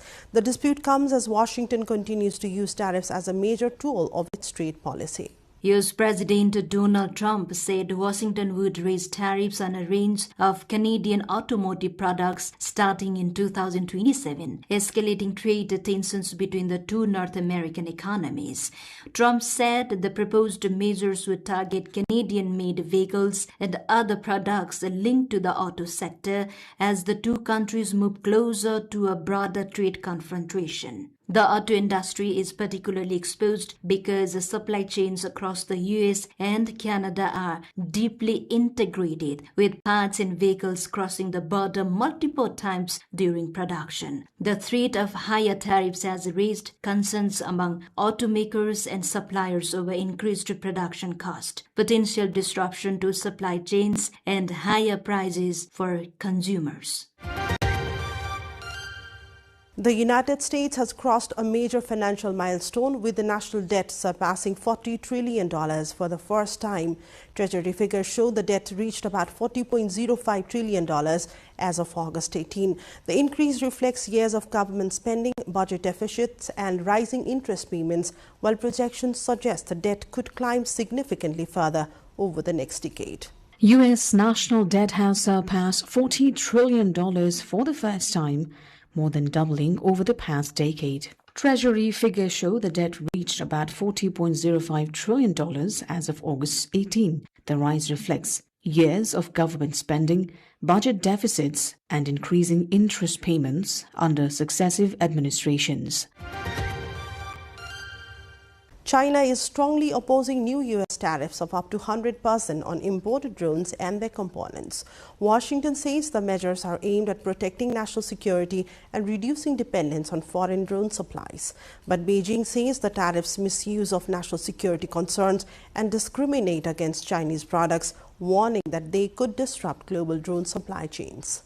China has said it firmly opposes new U.S. tariffs of up to 100% on imported drones and their components. The tariffs announced by U.S. President Donald Trump are expected to take effect from September 3rd. Washington says the measures are aimed at protecting national security and reducing reliance on foreign drone supplies. Beijing argues the tariffs misuse national security concerns and discriminate against Chinese products. China has urged the U.S. to immediately withdraw the planned duties, warning they could disrupt global drone supply chains.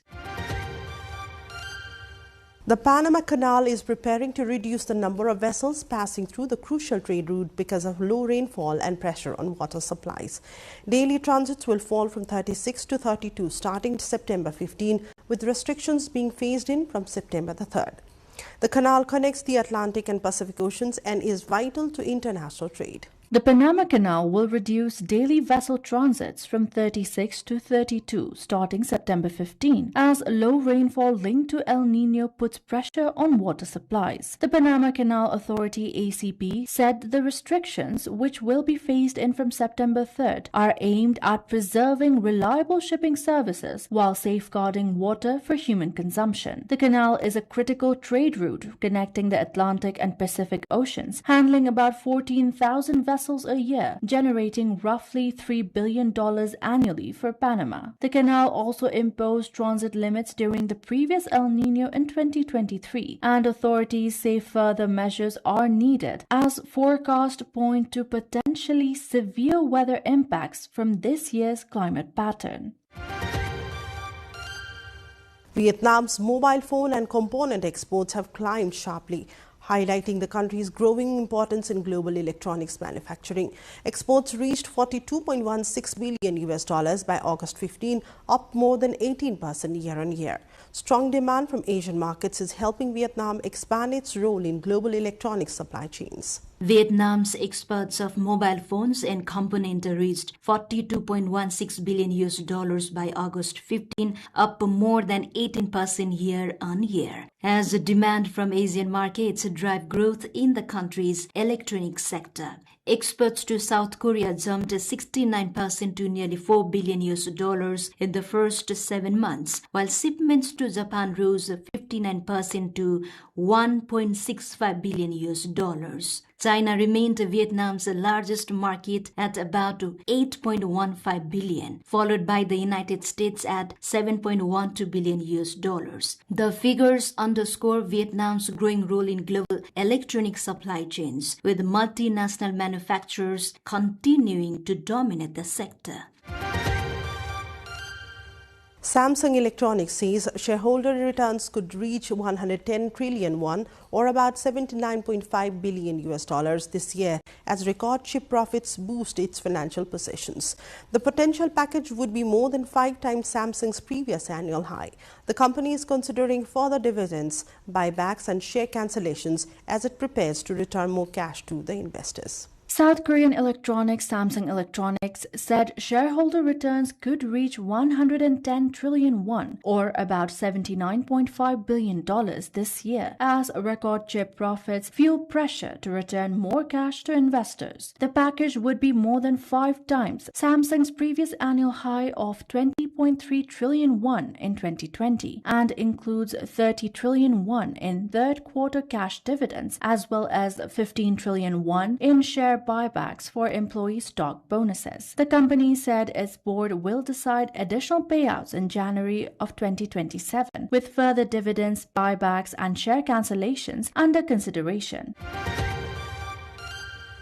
A natural gas crisis in Bangladesh is putting pressure on industries, power supplies and agriculture. The Ashwaganj fertilizer factory has remained largely silent for more than a year because of the shortage. The shutdown is raising concerns over fertilizer supplies and increasing pressure on farmers, while businesses warn that reliable energy supplies are hurting production and investment. The giant structures of Bangladesh's Ashwaganj fertilizer factory have stood silent for more than a year as the natural gas crisis shuts industries, triggers power cuts, and sparks protest over fuel shortages. Machinery once ran around the clock using natural gas to produce urea that farmers depend on to grow crops for the country's 170 million people. Now the state-owned factory, which once employed more than 1,200 workers and produced more than 1,000 tons of fertilizer a day, is a rusting shell. The shutdown has raised concerns over domestic fertilizer supplies and increased pressure on farmers already facing higher production costs. Bangladesh's gas shortage has also disrupted other industries, with businesses warning that unreliable energy supplies are hurting production and investment. The Maldives and Tuvalu are calling for stronger international climate finance to support the economic resilience of vulnerable island nations. The discussions focused on limited access to financing, environmental pressures, and investment frameworks suited to the needs of small island developing states.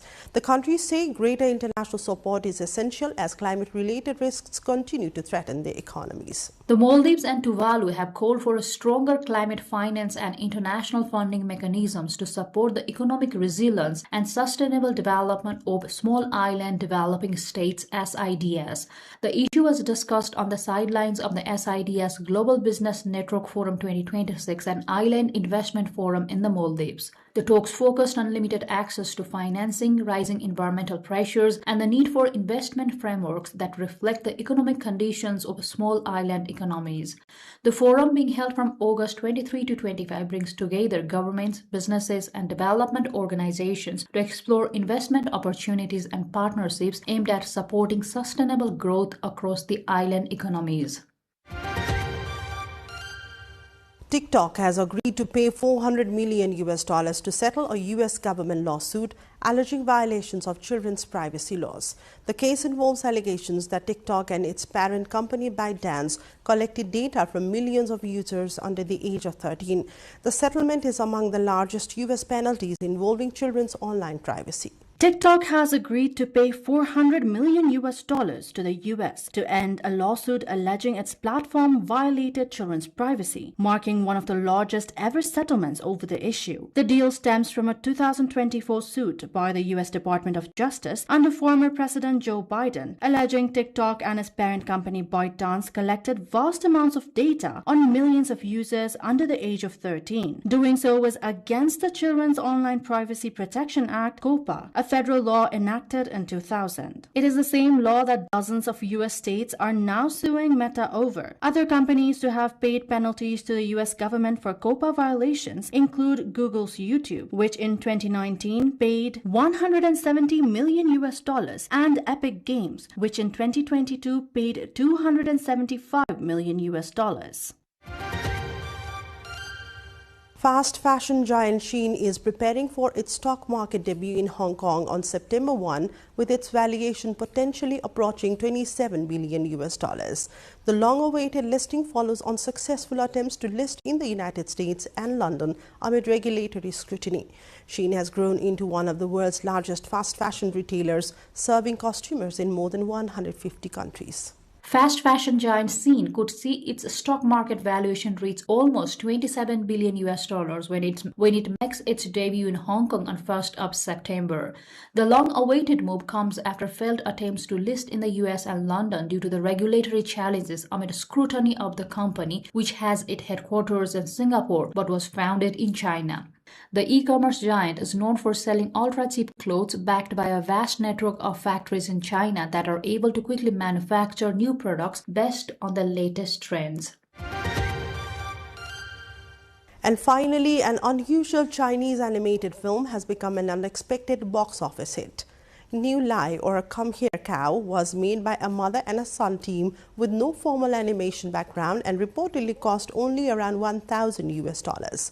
After initially earning about $1,000, the film went viral online, with reported ticket sales later surpassing 20 million yuan, which is around $3 million. A remarkable success story from a film that started with almost no budget. A low-budget Chinese animated film made by a mother-son duo has become an unexpected box office hit after social media users turned its unusual animation style into a viral sensation. The 86-minute film New Lai, or Come Here Cow, reportedly cost just around $1,000 to make. After initially earning only about $1,000, the film's ticket sales surged following widespread online discussion and mockery. Its earnings reportedly passed 20 million yuan, which is around $3 million by August 18. The film was created by a landscape architect and his mother, who had no formal animation background. And those were the major developments from around the world in this week's Business World International Roundup. From trade wars and record debt to global shipping, economic growth, energy shortages, climate finance, technology, and international business, these stories continue to keep the economy running. Thank you for watching Business World.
हिरण्यबाहवे हिरण्यवर्णाय हिरण्यरूपाय हिरण्यपतये अम्बिकापतये उमापतये पशुपतये नमो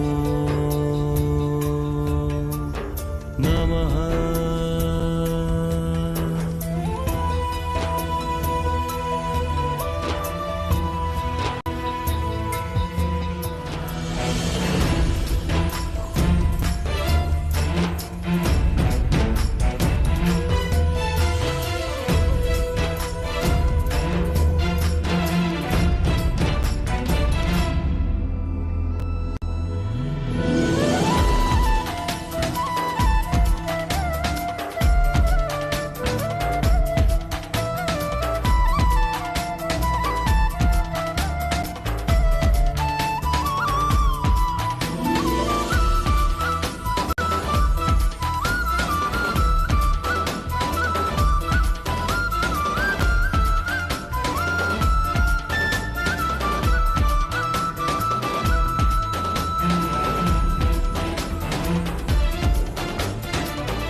विश्वको सबैभन्दा लामो पदयात्राको रूपमा रहेको मिथिला माध्यमिक परिक्रमा निकै नै पौराणिक तथा धार्मिक परिक्रमा हो। यो परिक्रमाको 15 दिने यात्रामा यात्रुले नेपालको 115 किलोमिटर र भारतको 28 किलोमिटर गरी जम्मा 143 किलोमिटर यात्रा गर्ने गर्दछन्।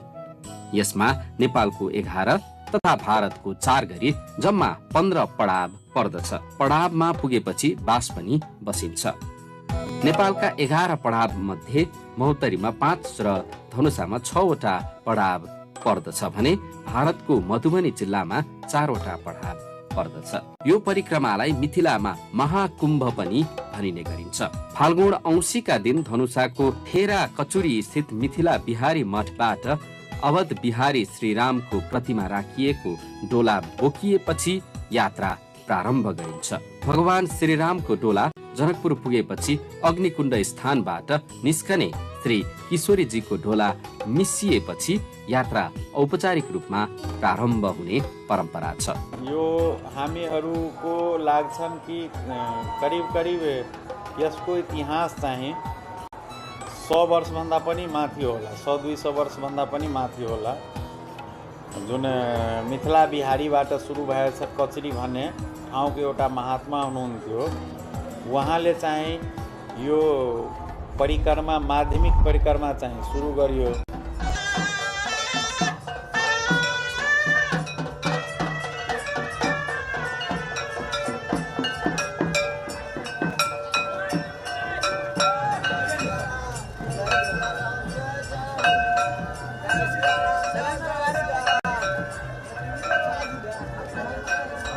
भगवान राम र जगत जननी सीताको प्रतिमा राखिएको डोलासँगै गरिने यो यात्रा मोक्षदायक, कल्याणदायक र आरोग्यदायक हुने हिन्दू मैथिल जनविश्वास छ। त्रेता युगमा श्रीराम र माता सीताले विवाह पश्चात मिथिलाका विभिन्न स्थानको भ्रमण गरेको सम्झनामा यो यात्रा गर्ने गरिएको मान्यता छ। यो यात्रा मर्यादा पुरुषोत्तम श्रीराम र मिथिला नन्दिनी श्री जानकीको पद चिन्ह पछ्याउने यात्राको रूपमा गरिने यात्रा हो। यसमा नेपाल र भारतका गरी लाखौं श्रद्धालुले यात्रा गर्ने गर्दछन्। यो यात्राको उद्देश्य अभिष्ट आरोग्यता, कल्याण र मोक्षको कामना हो। यो रामायण कालदेखि नै चल्दै आएको यो हाम्रो मिथिलाको माध्यमिकी परिक्रमाले धेरै निकै प्रभाव हाम्रो धार्मिक र सांस्कृतिक स्तरमा धेरै प्रभाव पार्छ। यस माध्यमिकी परिक्रमामा नेपालभरिको वा मिथिलाभरिको मात्रै नभई नेपाल, भारत लगायत तेस्रो मुलुक समेतको यात्रीहरू यसमा सहभागी हुन्छन् र लाखौँभन्दा लाखौँको सङ्ख्यामा उपस्थित हुन्छन्। यसमा हिन्दू धर्मावलम्बीहरूको लागि यो त्रेता युगदेखि नै चल्दै आएको यो माध्यमिकी परिक्रमा हो र यसमा साधु सन्त, गृहस्थ, परिवार, धार्मिक श्रद्धालुहरू सबै यसमा सहभागी हुन्छन्।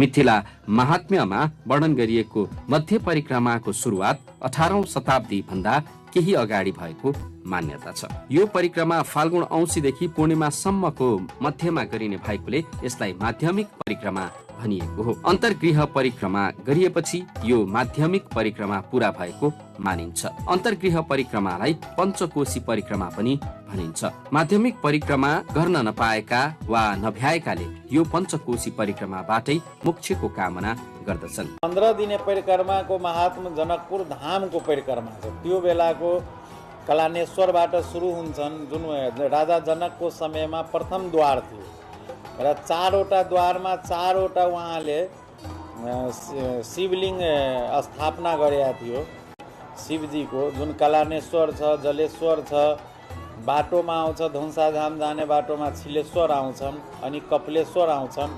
यो सबै चाहिँ हाम्रो मिथिला महात्मा अनुसार यो माध्यमिक परिक्रमा अन्तर्गत पर्छ। त जहाँ जानकीजीसँग जोडिएको त्यो बेलाको उहाँको स्थलहरू छन् जहाँ अनेक लीला गर्नुभएको छ। त्यो स्थलहरू घुम्दै यहाँ 15 दिनमा यहाँ प्रवेश हुन्छ र यहाँ अन्त्यगृह गरेर अनि परिक्रमाको पूर्णाहुति समाप्त हुन्छ। 15 दिने परिक्रमाको जे फल प्राप्त हुन्छ लगभग त्यो चाहिँ जानकीजीको भूमि भएको हुनाले, जनकजीको भूमि भएको हुनाले त्यो अन्तर्गृह परिक्रमा मात्रै त्यो गर्दाखेरि त्यसको फल चाहिँ प्राप्त हुन्छ।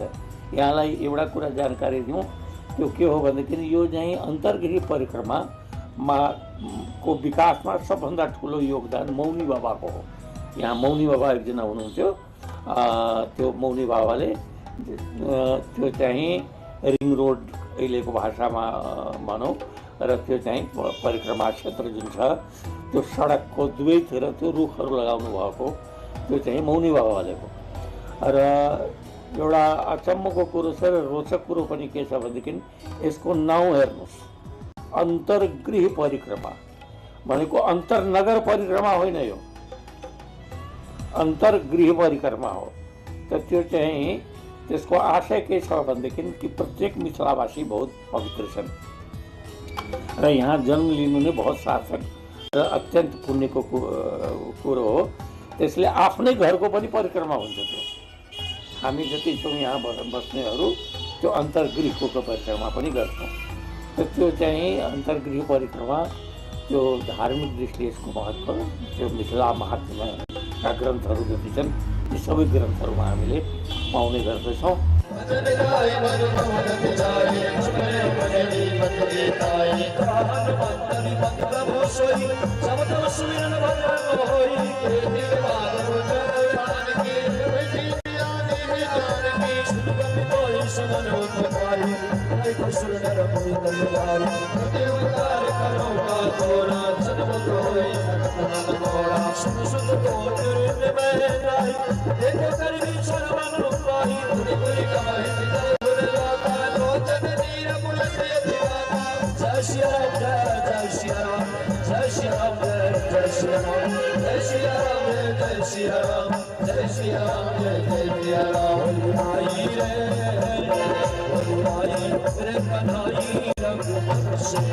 कौचरीको मिथिला बिहारी जनकपुरको सुन्दर सदन मन्दिरबाट ईश्वरीजी र राम जानकी सहित जनकपुरको अन्य डोला हनुमान गढीबाट सुरु गरिने माध्यमिक परिक्रमा भारतको कल्याणेश्वर गिरिजा स्थान हुँदै चौथो दिन महोत्तरीको प्रसिद्ध पौराणिक लक्ष्मी नारायणको मठ रहेको मटिहानी आइपुग्दछ, जहाँबाट पुनः नेपालका विभिन्न स्थानहरूको परिक्रमा सुरु हुने गर्दछ।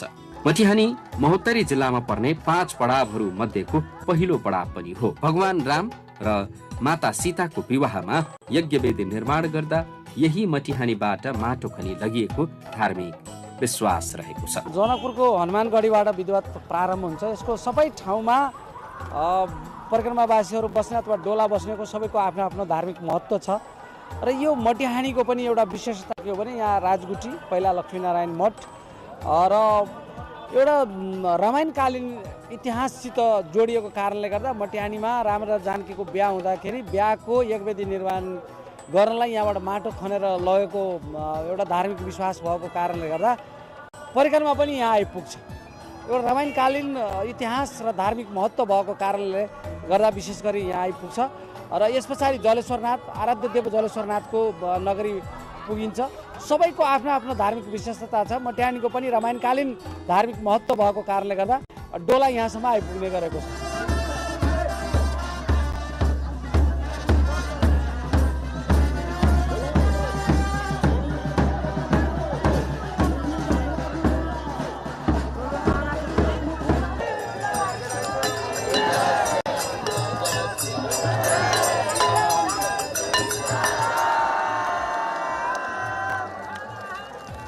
पाँचौं दिन बिहानै मटिहानीबाट यात्रुहरू आराध्य देव जलेश्वरनाथको नगरी जलेश्वरको लागि प्रस्थान गर्दछन्। जलेश्वरबाट मडै ध्रुवकुण्ड हुँदै 8औं दिन परिक्रमा कञ्चनवन पुग्दछ।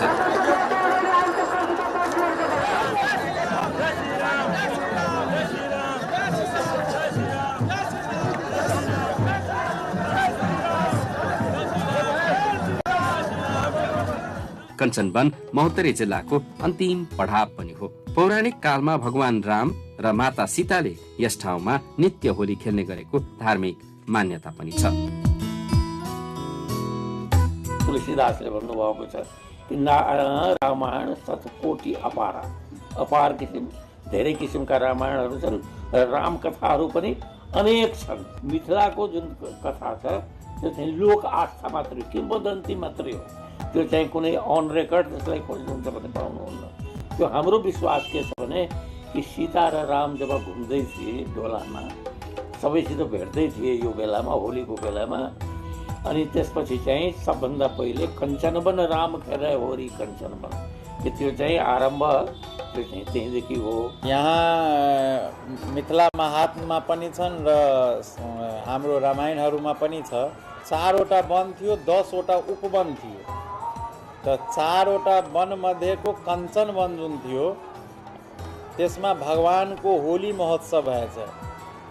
जानकीजीसँग राम जब बेहुला भएर यहाँ एउटा वैवाहिक सम्बन्धमा गाँच्नुभयो अनि एउटा यहाँ 6 महिना बस्नु भएछ जनकपुरमा। त्यो बेला र जनकपुरमा 6 महिना बस्दा ससुरालीको एउटा आनन्दले होली महोत्सवको बेलामा चाहिँ कञ्चनवनमा गएर यहाँको जति पनि उहाँको सखी, यहाँको जति पनि जनकपुरवासी थियो त्रेतायुगमा उहाँ सम्पूर्णसँग त्यहाँ चाहिँ सीताजीसँग होली खेलेको एउटा घटना छन् जुन अहिले पनि परिक्रमामा त्यो हामीहरू त्यहाँको त्यो आनन्द त्यही गर्छौँ।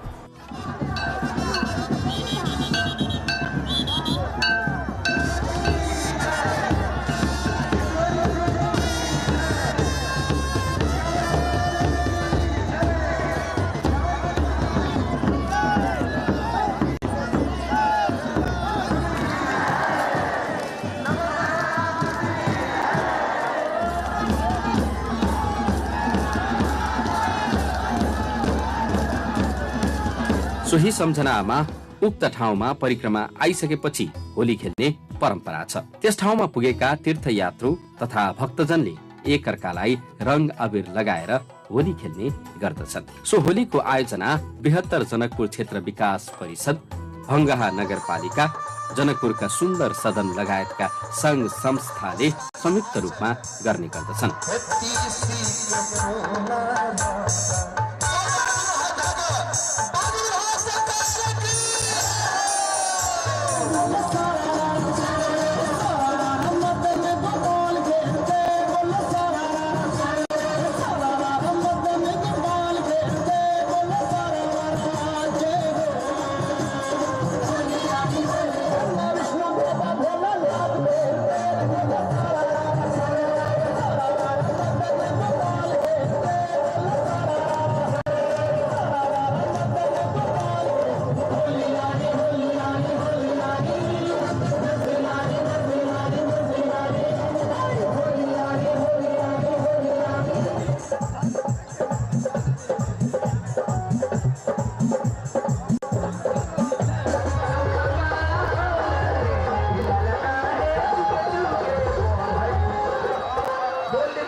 कञ्चनवनबाट 9औं दिन बिहानै हिँडेका तीर्थयात्रीहरू धनुषाको पर्वता अर्थात् श्रीश्वरनाथ महादेव स्थान हुँदै धनुषा धाम, सतोखर, औरही, भारतको बिहार स्थित करुणा स्थान हुँदै जनकपुर पुग्दछन्।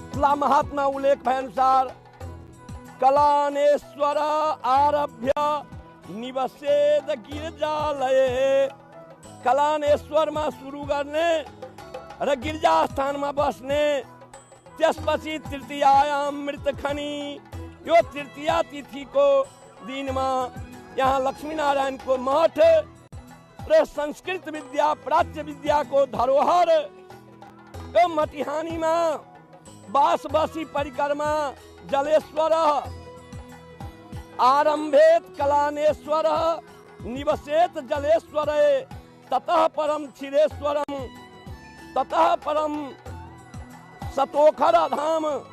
यो 15 दिनको जो परिक्रमा हुन्छ यसमा तपाईको चतुर्दशीको सबै जम्मा हुन्छन् र 15 दिन जम्मा अमावास्याको कलानेश्वरमा आएर जम्मा हुन्छन् प्रतिपदा तिथिको र द्वितीयाको तपाईको गिरिजा स्थान आउँछन्,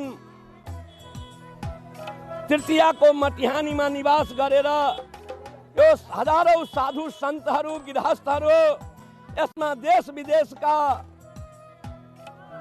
दर्शनार्थीहरू गृहस्थ सन्यासी विद्वान र आम सर्वसाधारणहरू चौथी तिथिको बाबा प्रसिद्ध जलेश्वरनाथ महादेव स्थान जलेश्वरमा गएर बस्छन्। त्यसै 5औं दिन माण्डव्य आश्रम जो मरै हो भन्ने ठाउँ त्यहाँ निवास गर्छन् र छैटौं दिन ध्रुवकुण्ड र 7औं दिनमा तपाईको ध्रुवकुण्डबाट कञ्चनवन कञ्चनवनमा जहाँ चाहिँ होली खेल्नु भएको छ राम सीताजीले र त्यसपछि सतोखर 7वटा ऋषिको आश्रम छ। सतोखर धाम महादेव त्यहाँ बस्छन्। त्यसपछि पर्वता अनि धनुषा धाम अनि औढी र करुणा बिसौल हुँदै 15औं दिनमा जनकपुर आइपुग्छन् र यो अन्तिम परिक्रमा गरेर के गर्छन् त समाप्ति हुन्छन्। जसले बृहति परिक्रमा गर्न सकेको छैन त्यो 5 दिनको परिक्रमा गर्छ र जो 5 दिनको पनि गर्न सक्दैन उनीहरूको लागि यो अन्तगृही छ। अन्त्यगृही यस्य अन्तगृही परिक्रमा गरेर यो परिक्रमा समाप्त हुन्छ। यो जनकपुरको हनुमान नगरबाट प्रारम्भ भएर भारतको कलानेश्वर, त्यस पछाडि फुलहर, मटिहानी, जलेश्वर, मडै, ध्रुवकुण्ड, कञ्चनवन, त्यस पछाडि सतोखर, औरी, त्यस पछाडि फेरि पनि कलानेश्वर पुगेर चाहिँ यो जनकपुरको अन्तगिरी परिक्रमामा सम्मिलित भएपछि यसको चाहिँ समापन हुने गरेको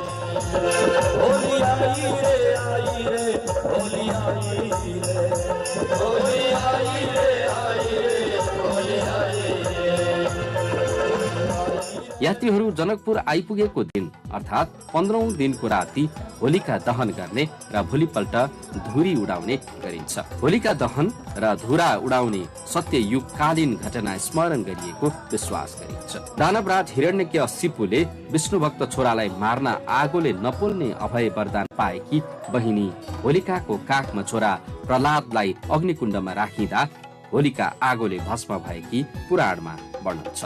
विष्णुभक्त प्रहलादलाई भने आगोले छोएको थियो। परिक्रमाको अन्तिम राति सोही घटनाको सम्झनामा दानवीय प्रकृतिकी होलिकाको अन्त्य भएको सम्झनामा उनको आकृतिलाई आगो लगाउने हिन्दू मैथिल परम्परा छ। भोलिपल्ट होलिका दहन गरिएको खरानीको धुलो उडाएर राक्षसी प्रवृत्ति अन्त्य भएको खुसियाली मनाइएको पौराणिक कथालाई पछि धुरा उडाउने भनिएको मानिन्छ। होलिका दहनको भोलिपल्ट जनकपुरको अन्तर्गृह परिक्रमा गरी यो यात्रा टुङ्गिन्छ। हरेक पाइलामा अश्वमेघ यात्रा बराबरको फल प्राप्त हुने मान्यताका साथ अन्तर्गृह परिक्रमा गरिने गरिन्छ। यो ठाउँमा वास्तवमा प्रत्येक पाइलामा अश्वमेध यज्ञ भएको चर्चा हामीले पौराणिक ग्रन्थहरूमा पाउँछौँ। हरेक पाइलामा त्यसैले त्यो चाहिँ प्रत्येक पाइला हाम्रो निम्ति चन्दन हो र त्यो चाहिँ नसकेर मात्रै हो। यदि सक्ने हो भनेदेखि यहाँ त खुट्टाले हिँड्नै हुँदैन, टाउको टेकेर हिँड्नुपर्छ। त्यस्तो पवित्र बाटो हो यो, प्रत्येक कण यसको चन्दन हो। त त्यसैले त्यो चाहिँ यो यात्रा फलदायी हुन्छ।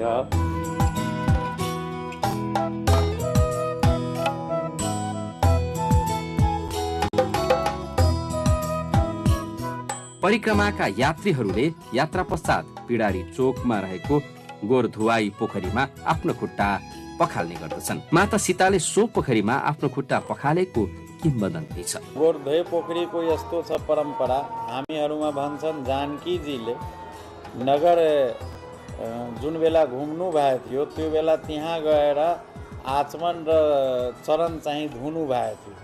अनि त्यो हिसाबले यो नगरकै परिक्रमा हो। त अहिले त्यही गर्छन्, त्यहाँ गएर आचमन यहाँ हात खुट्टा धोएर अनि मुखमा चाहिँ आचमन जल छर्किन्छन्, किनभने उहाँको चरणको चाहिँ जल हो त्यो सम्झेर। त्यहाँ अहिले पनि त्यही परम्परामा मिथिलावासी यहाँ भक्तजनहरू पनि गर्छन्।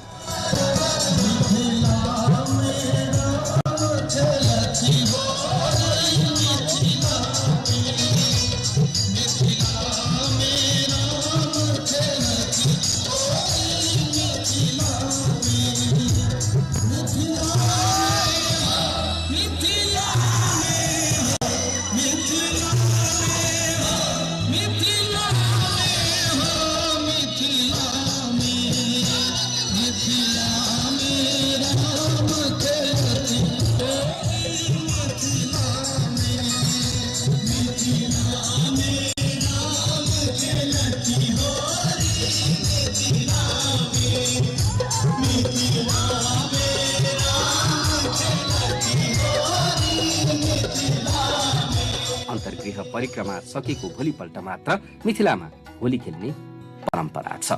माध्यमिकी परिक्रमाको स्वरूप अनौठो छ। बिना निम्तो यसमा लाखौं भक्तजन सहभागी हुने गर्दछन्। सहभागी यात्रीहरू यात्रा अवधिभर खाली खुट्टा नै हिँड्ने गर्दछन्। ढोलक, झायल, करताल, हार्मोनियमको तालमा कीर्तन मण्डली नाच्छन्। जय सिया राम भन्दै भगवानको महिमा गाउँदछन्। यो संगीतमय वातावरणले जो कोहीलाई पनि मन्त्रमुग्ध बनाउँछ।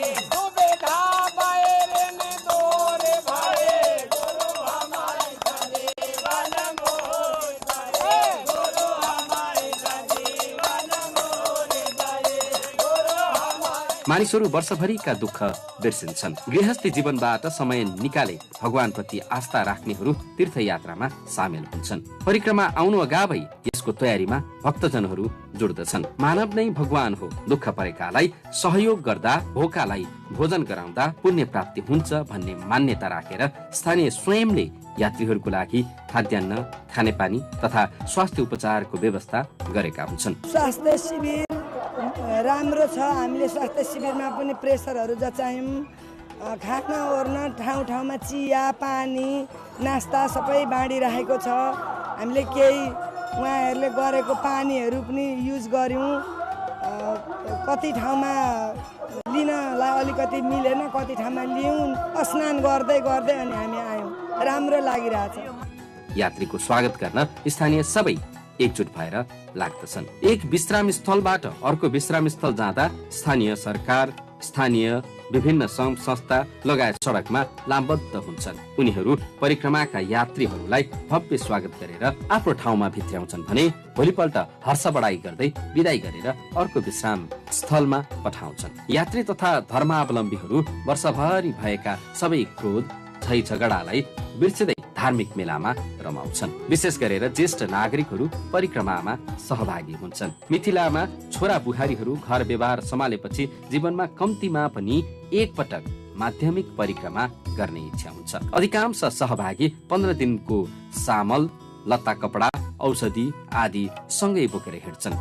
साधुहरू भने आफूसँग आफ्ना गाई, घोडा, बाँदर सहित परिक्रमा गर्दछन्। यो परिक्रमाले आन्तरिक तथा बाह्य पर्यटनलाई समेत बढावा दिएको छ। हामीले सांस्कृतिक पर्यटनको दृष्टिले समृद्धिका कुरा गर्छौँ नेपालको प्रसङ्गमा, यसले चाहिँ त्यो आर्थिक समृद्धिलाई पनि, किनभने त्यो धेरै ठाउँका मान्छेहरू सम्मिलित हुन्छन्, त्यो चाहिँ पर्यटनको विकास हुन्छ।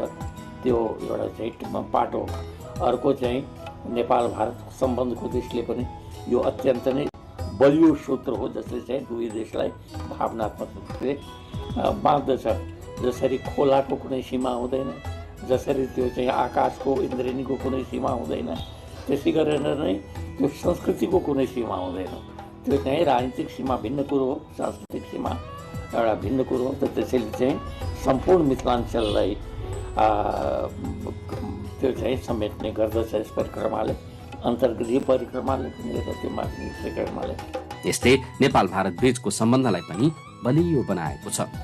यसले नेपाल र भारतको बीचको रोटी बेटीको सम्बन्धलाई संरक्षण, सम्वर्धन तथा प्रवर्धन गर्दछ। मिथिला परिक्रमा हाम्रो संस्कृति, हाम्रो सभ्यता हो।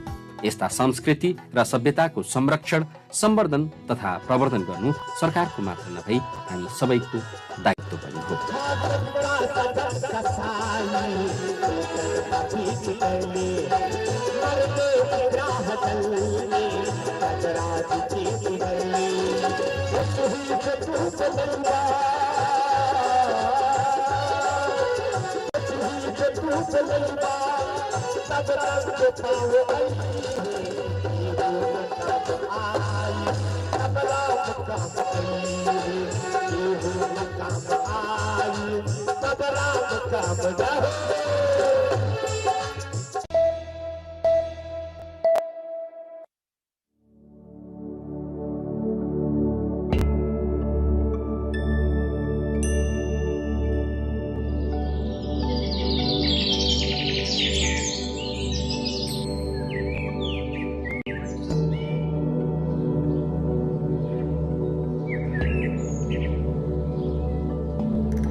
Pashupatinath is located in the eastern part of Kantipur city, approximately 5 kilometers away from Bagmati River. During the Lichavi period, the area surrounding Pashupatinath was known for animal rearing. This region includes Duasthali, Kuveshwari, Gaurighat, Chaba Hill, Ganeshtan, and Kutuwali, all of which are part of the Pashupatinath area.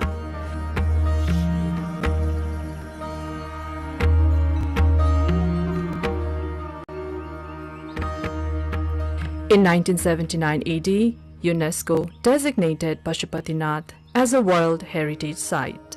The blessings of Pashupatinath have been revered since ancient times, indicating the site's significance long before the Lichavi dynasty.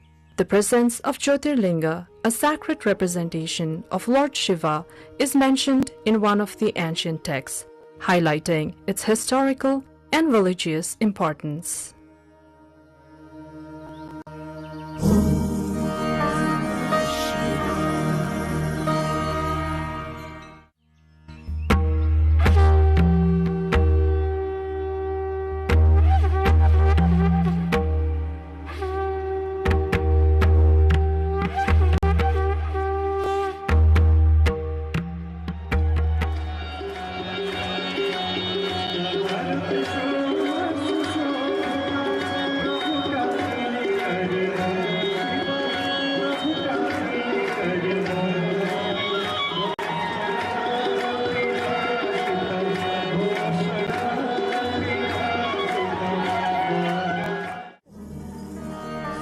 In the Gopal Raj dynasty, King Supuspadev described Pashupatinath as Varna Vyavastha.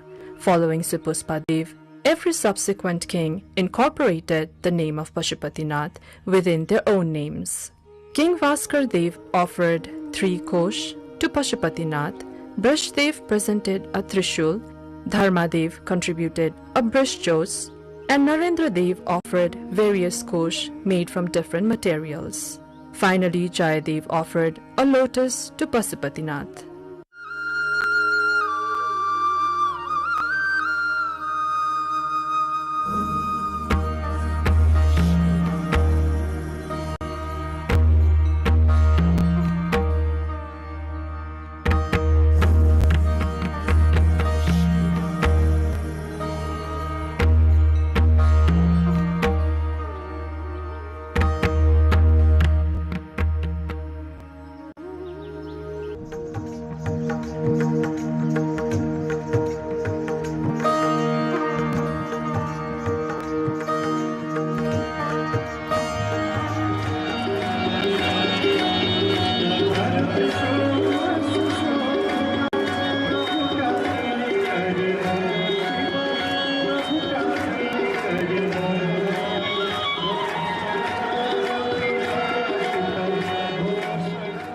In 1473 BS, Jyoti Malla renovated Pashupatinath. The priest Nityananda initiated the removal of the 3-story structure of Pashupatinath and reduced it to a single story. Queen Ganga, the consort of Shiva Singh, had the Bhasa Bamsawali written, which is still present today.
During the Malla dynasty, the offerings made by the kings to Pashupatinath can still be seen today.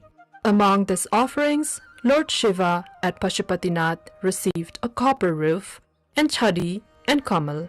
Finally, King Jai Singh presented a gold-made mekhla and a grand jatra was conducted.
The temple's extraordinary design is attributed to the cumulative contributions of successive kings, each leaving their mark by adding distinctive elements to its architecture.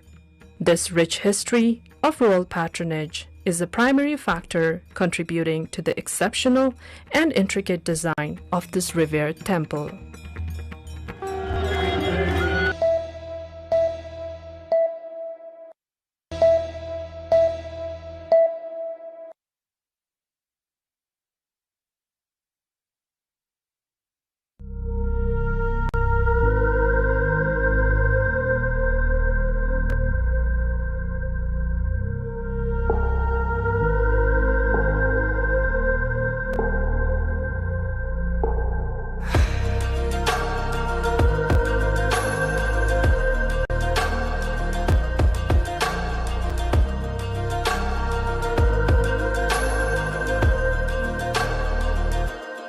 What if I told you a story of a place shrouded in mystery and steeped in stones?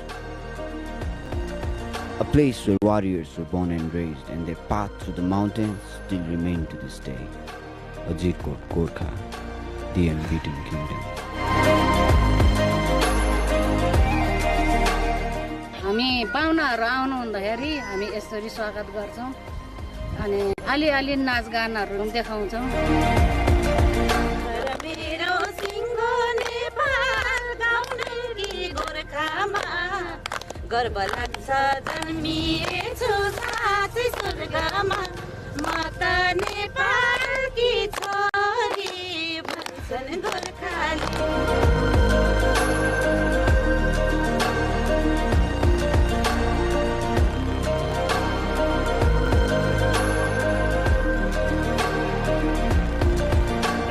जस्तो घाटु चुड्काहरू पनि चाहिँ विशेष गरी हुन्छ यहाँ।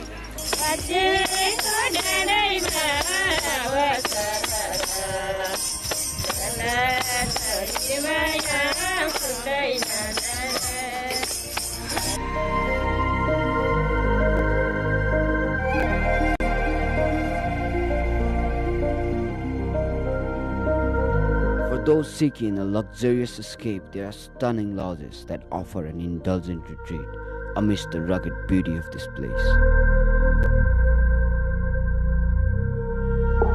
But for the true adventurers, this place has it all, from trekking through dense forest of Nagepokari trails to exploring ancient temples and learning the rich history of the region.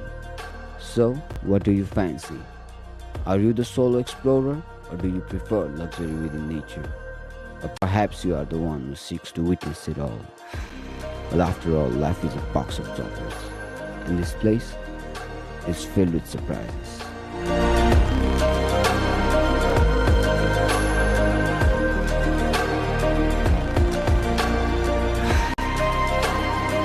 Welcome to the place where magic and reality intertwine, where the wonders of nature are both breathtaking and awe-inspiring. From the elevations of 300 meters to a towering 8,000 meters, this place will leave you mesmerized and in awe.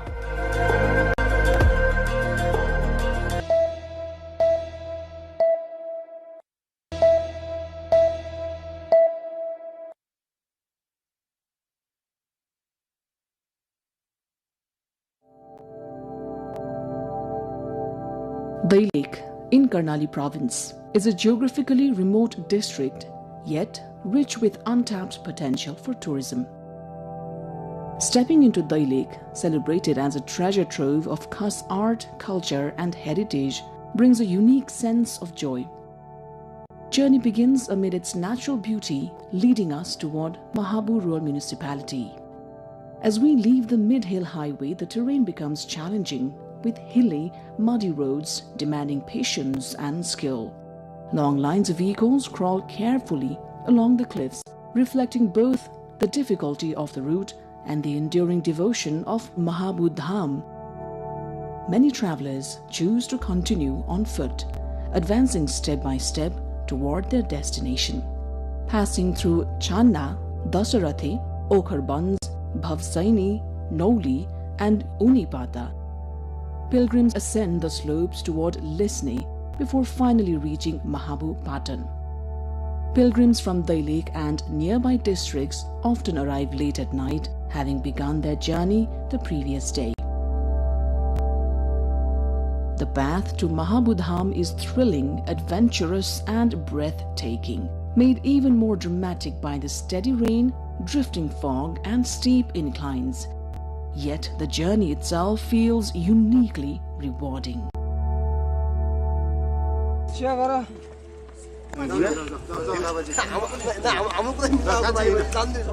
Mahabu Lake or Mahabu Dham, located within Mahabu Rural Municipality, is a remarkable place of natural beauty, religious significance and cultural heritage. Situated at an altitude of 4,200 meters, the area is adorned with emerald lakes, grazing flocks of sheep and goats, and a sky that dances with Himalayan mist.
Nepal urged heightened vigilance as flood risk returns to Botekoshi River. Downstream communities warned of possible sudden surge. Rasua flood death toll rises to 359 as 910 remain missing. Rescue efforts intensify as authorities mobilize thousands. Nepal PM orders fast flood rescue and relief. Political parties pledge full support to government in disaster response. Nepal sets up new center to identify flood victims as more capacity fills. Forms a dedicated family assistance desk to help relatives trace missing ones. Qatar PM visits Tehran for talks on Iran-US tensions. Discussions focus on de-escalating diplomacy in Strait of Hormuz. And Nepal exits from the top T20 series in Australia with a third defeat, loses the last match against Kingsman Academy by 31 runs.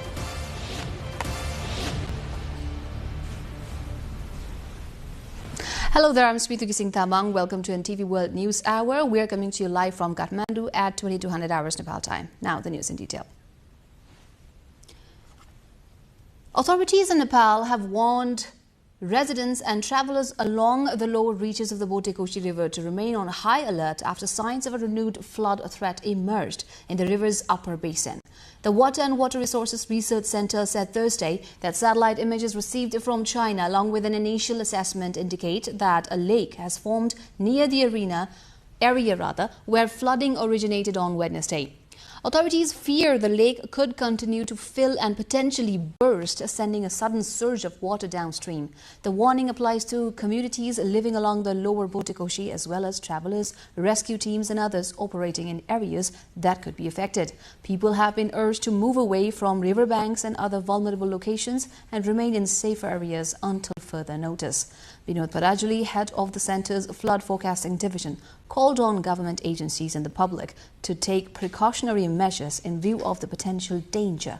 The latest warning comes after flooding struck the Botekoshi area on Wednesday, raising concerns about further downstream impacts if the newly formed lake were to breach.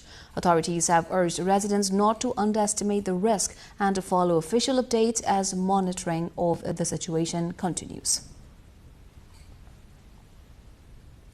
The death toll from severe flooding linked to the Botekoshi River in Nepal has risen to 359, while 910 people remain missing, according to the country's Disaster Risk Reduction and Management Authority. The figures updated through this evening show the scale of the disaster as rescue and recovery operations continue across the affected areas. The highest number of bodies has been recovered in Chitwan with 132, followed by Nawalparasi East with 82, Dading with 33, Gorkha with 30, Nuwakot with 28, Tanaho with 22, Rasua with 17 and Nawalparasi West with 15. Authority spokesperson Shanti Mahat said 517 of those still missing are foreign nationals. 359 शवहरू फेला परेको छ 910 जना चाहिँ सम्पर्कविहीन भनिएको छ 13295 सुरक्षाकर्मीहरू फिल्डमा खटिनु भएको छ र खोज उद्धारका लागि त्यो सँगसँगै हेलिकप्टरबाट उद्धार गरिएका को व्यक्ति हुन् भनेर पनि हामीले हाम्रो फेसबुक पेज र वेबसाइटमा राखेका छौं त्यो त्यहाँबाट हेर्न पनि अनुरोध गर्छु. With hundreds still unaccounted for, authorities say rescue operations remain a priority as teams continue searching for survivors and those missing in the flood-hit regions. Now, Nepal's Prime Minister Balendra Shah has ordered authorities to accelerate rescue operations in flood-hit areas, provide free and effective medical treatment to the injured, and ensure displaced families receive relief supplies without delay. At a high-level meeting with the Chief Secretary and Government Secretaries, Prime Minister Shah called for stronger coordination among ministries directly involved in disaster response, including Defence, Home Affairs, Finance, Foreign Affairs, Energy, Health and Civil Aviation. Prime Minister Shah also stressed that relief camps for displaced people must be properly managed, clean and safe. The executive head directed authorities to protect the privacy of people staying in the camps and ensure that women, children and older people receive appropriate protection, dignity and priority. He further instructed the relevant ministries to work under an integrated action plan to restore roads, electricity and communications infrastructure damaged by the floods as quickly as possible. Earlier, Prime Minister Balendra Shah travelled by road to Nuwakot to assess the damage caused by the flooding. The Prime Minister inspected affected settlements in and around Bidur, assessing damage to homes and public infrastructure before returning to Kathmandu. Since the flooding, Prime Minister Shah has held a series of high-level meetings and directed government agencies to intensify search, rescue and relief operations. During the field visit, the Prime Minister's team met local administrators, security officials and elected representatives to assess the situation on the ground. Prime Minister Shah instructed authorities to ensure immediate relief for displaced families and to restore blocked roads and other critical infrastructure as quickly as possible. He also called for long-term rehabilitation efforts to begin without a delay, as many affected communities face the prospect of prolonged displacement, said Minister for Information and Communication Bikram Thimalsana. Priority भने चाहिँ यो Trishuli 3A र Trishuli 3B मा चाहिँ तपाईको त्यहाँ tunnel भित्र चाहिँ हिजो rescue गर्न सकिएन, त्यो खोल्न सकिएन। एउटै टनल भित्र चाहिँ 35-40 जना मान्छे रहनु भएको रिपोर्टिङ छ। एउटा निश्चित समयसम्म हिजो कनेक्सन पनि भइरा थियो। पछाडी अब ब्याट्री सकिने कुराहरु देखि लिएर नेटवर्क प्रब्लम अनेक कारणले गर्दाखेरि हुन सक्छ कि उहाँहरुसँग सम्पर्क हुन सकिरा थिएन। त्यही भएर सम्पूर्ण सुरक्षा निकायको स्पेशलाइज्ड तपाईको युनिट त्यो रेस्क्युको लागि आज त्रिशुली 3A र 3B को लागि खटिनु भएको छ। अब हामी आशा गरौं, प्रार्थना गरौं कि सकेसम्म चाँडो हामीले त्यसको ढक्कन खोल्न सकौं, त्यो माटोले पुरिएको, लेदोले पुरिएको ठाउँमा लोकेट गरेर र त्यहाँ भित्र भएका मानिसहरूलाई चाहिँ जीवित उद्धार गर्न सकियो भनेदेखि सबभन्दा ठूलो सफलता हाम्रो त्यो हुन्छ। Nepal's political rivals have put differences aside as the country responds to devastating floods along the Bhote-Koshi River. An all-party meeting in Kathmandu pledged cooperation on rescue, relief, rehabilitation and long-term disaster preparedness. The bodies urged the public to avoid political point scoring and called for responsible use of social media. They also demanded urgent mapping of high-risk glacial lakes, including potential risks from across the border in China, and called for stronger international action on climate justice. A high-level all-party mechanism has been formed to coordinate long-term recovery and reconstruction. नियमित अवस्थामा राज्यसँग भइरहेका साधनहरू भन्दा बाहेकका सबै पनि राज्यकै हो। हामी सबै पनि राज्यकै हो। त्यसैले यो बेलामा हामीहरू सबैलाई जसरी राज्यले परिचालित गर्न चाहन्छ त्यसरी उसले परिचालित गर्न पाउँछ र हामी तयार छौं। यस्तो बेलामा समझदारीका साथ जानुपर्दछ र यो नकारात्मक जो परिघटना भएको छ यसलाई राष्ट्रिय एकताको एउटा नयाँ संकल्पमा बदल्नु। दुई राजनीतिक दलहरू सहमत भएर त्यसको लागि एउटा राजनीतिक संयन्त्र खास गरेर संसदीय संयन्त्र समिति निर्माण गर्ने कुराहरूमा एकमत भएको छ। Bodies swept downstream by the deadly Bhote-Koshi floods in northern Nepal are being recovered along the Narayani River as authorities face growing challenges in storing, identifying and returning victims to their families. Search teams in Chitwan and Navalpur are continuing recovery operations along the Narayani River. In Chitwan, authorities are preparing an alternative mortuary at an old industrial building after hospitals reached their storage limits. The facility will be used to wash, preserve and identify recovered bodies. A disaster assistance desk has also been established to help families identify missing relatives. In Navalpur, hospitals can accommodate only 27 bodies, while more than 80 have reportedly been recovered. Authorities are preparing to transfer some bodies to Pokhara and Palpa. Headliners from International Front. Qatari Prime Minister and Foreign Minister Sheikh Mohammed bin Abdul Rahman Al Thani visited Tehran on Thursday for talks aimed at easing tensions and creating conditions for renewed dialogue between Iran and the United States. During the visit, Sheikh Mohammed met Iranian Foreign Minister Abbas Araghchi to discuss regional tensions and the strategic Strait of Hormuz, a key route for global energy shipments. The talks come amid heightened pressure on Iran, with the U.S. naval blockade affecting the country's oil supplies and Washington threatening additional sanctions against governments, banks and companies that continue trading with Tehran. Qatar's diplomatic effort follows separate discussions in Tehran involving senior officials from Oman and Pakistan as regional countries seek to reduce tensions and support diplomatic efforts to end the wider Middle East conflict. The Strait of Hormuz remains a central concern, with disruptions there carrying potential consequences for global oil markets and regional security. Qatar has positioned diplomacy and dialogue as its preferred approach to resolving regional disputes, while the latest Iran talks seek to prevent a further escalation and keep channels between Iran and the United States open. Nepal A suffered its third defeat in the ongoing top end T20 series in Australia with the 31 runs loss against Kingsman Academy today. At Darwin's Marara cricket ground, Kingsman batted first after winning the toss and posted 198 runs for the loss of 5 wickets. In reply, Nepal was bowled out for 166 runs in 19.2 overs. With this loss, Nepal's chances of reaching the semi-finals have ended. After 3 defeats, Nepal sits at the 7th place with 4 points from 5 matches. For Nepal, Kushal Burthel top scored with 66 runs off 46 balls and Lokesh Baum added 38 runs. For Nepal, Narayan Joshi took 2 wickets, while Rashid Khan, Pawan Saraf and Kushal Burthel claimed 1 each. We'll have a closer and detailed look about this in other segments. Now, the devastating Bhotekoshi floods have left a trail of destruction across central Nepal, washing away roads and bridges, disrupting essential services and leaving families searching for loved ones. From the aftermath in Dading and the recovery of bodies along the Narayan River to dozens of missing pilgrims from Gorkha, we bring you the human cost and scale of the disaster in our issue of the day after this break.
Welcome back. You're watching NTV World and this is the News Hour. Time now for Issue of the Day. Wednesday's flooding along the Bhotekoshi River caused significant damage in Dading, the 3rd district downstream the river that originates from Raswa. Rising water levels in the Trishuli River damaged roads and bridges and disrupted the Prithvi Highway, which is a major route connecting the capital Kathmandu with western Nepal. Around 500 households along the river bank in the district have been moved to safer locations. Vijeta Bandari, along with Shiva Silwal, brings a report.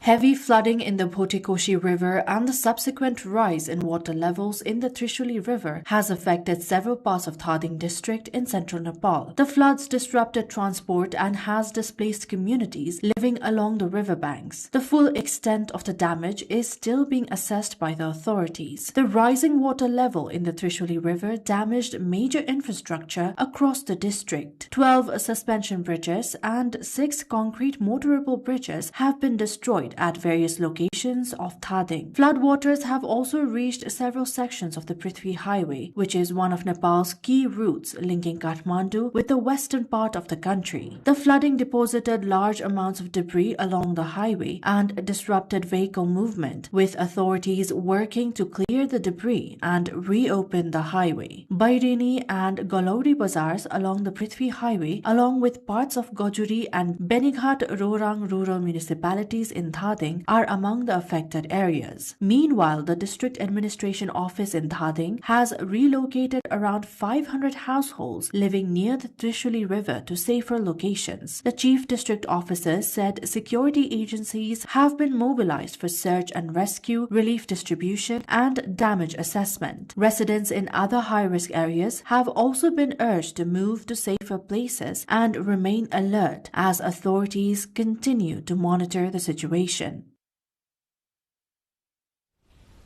The bodies of people swept away by the devastating Botekoshi River flood in Raswa have started to be recovered along the banks of the Narayani River in Chitwan and Nawalpur. Authorities have intensified efforts to recover, identify and hand over the bodies to their families. However, limited funeral home capacity has emerged as a major challenge. Dikshavasti with our local correspondent Dhanmaya Pusal brings more. Preparations have been made in Chitwan and Nawalpur districts to search for, identify and manage bodies swept downstream by the Narayani River. Authorities have made arrangements for safely storing the bodies, conducting search and rescue operations, identifying the deceased and handing over the bodies to their respective families. After hospital ran out of space to store the bodies, the Chitwan administration has started preparations to establish an alternative mortuary. The district currently has a capacity to manage only 30 bodies, prompting authorities to make additional arrangements. With more bodies being recovered, the district administration is preparing an alternative mortuary at an old building of the Industrial Enterprise Development Academy in the Chitwan industrial area.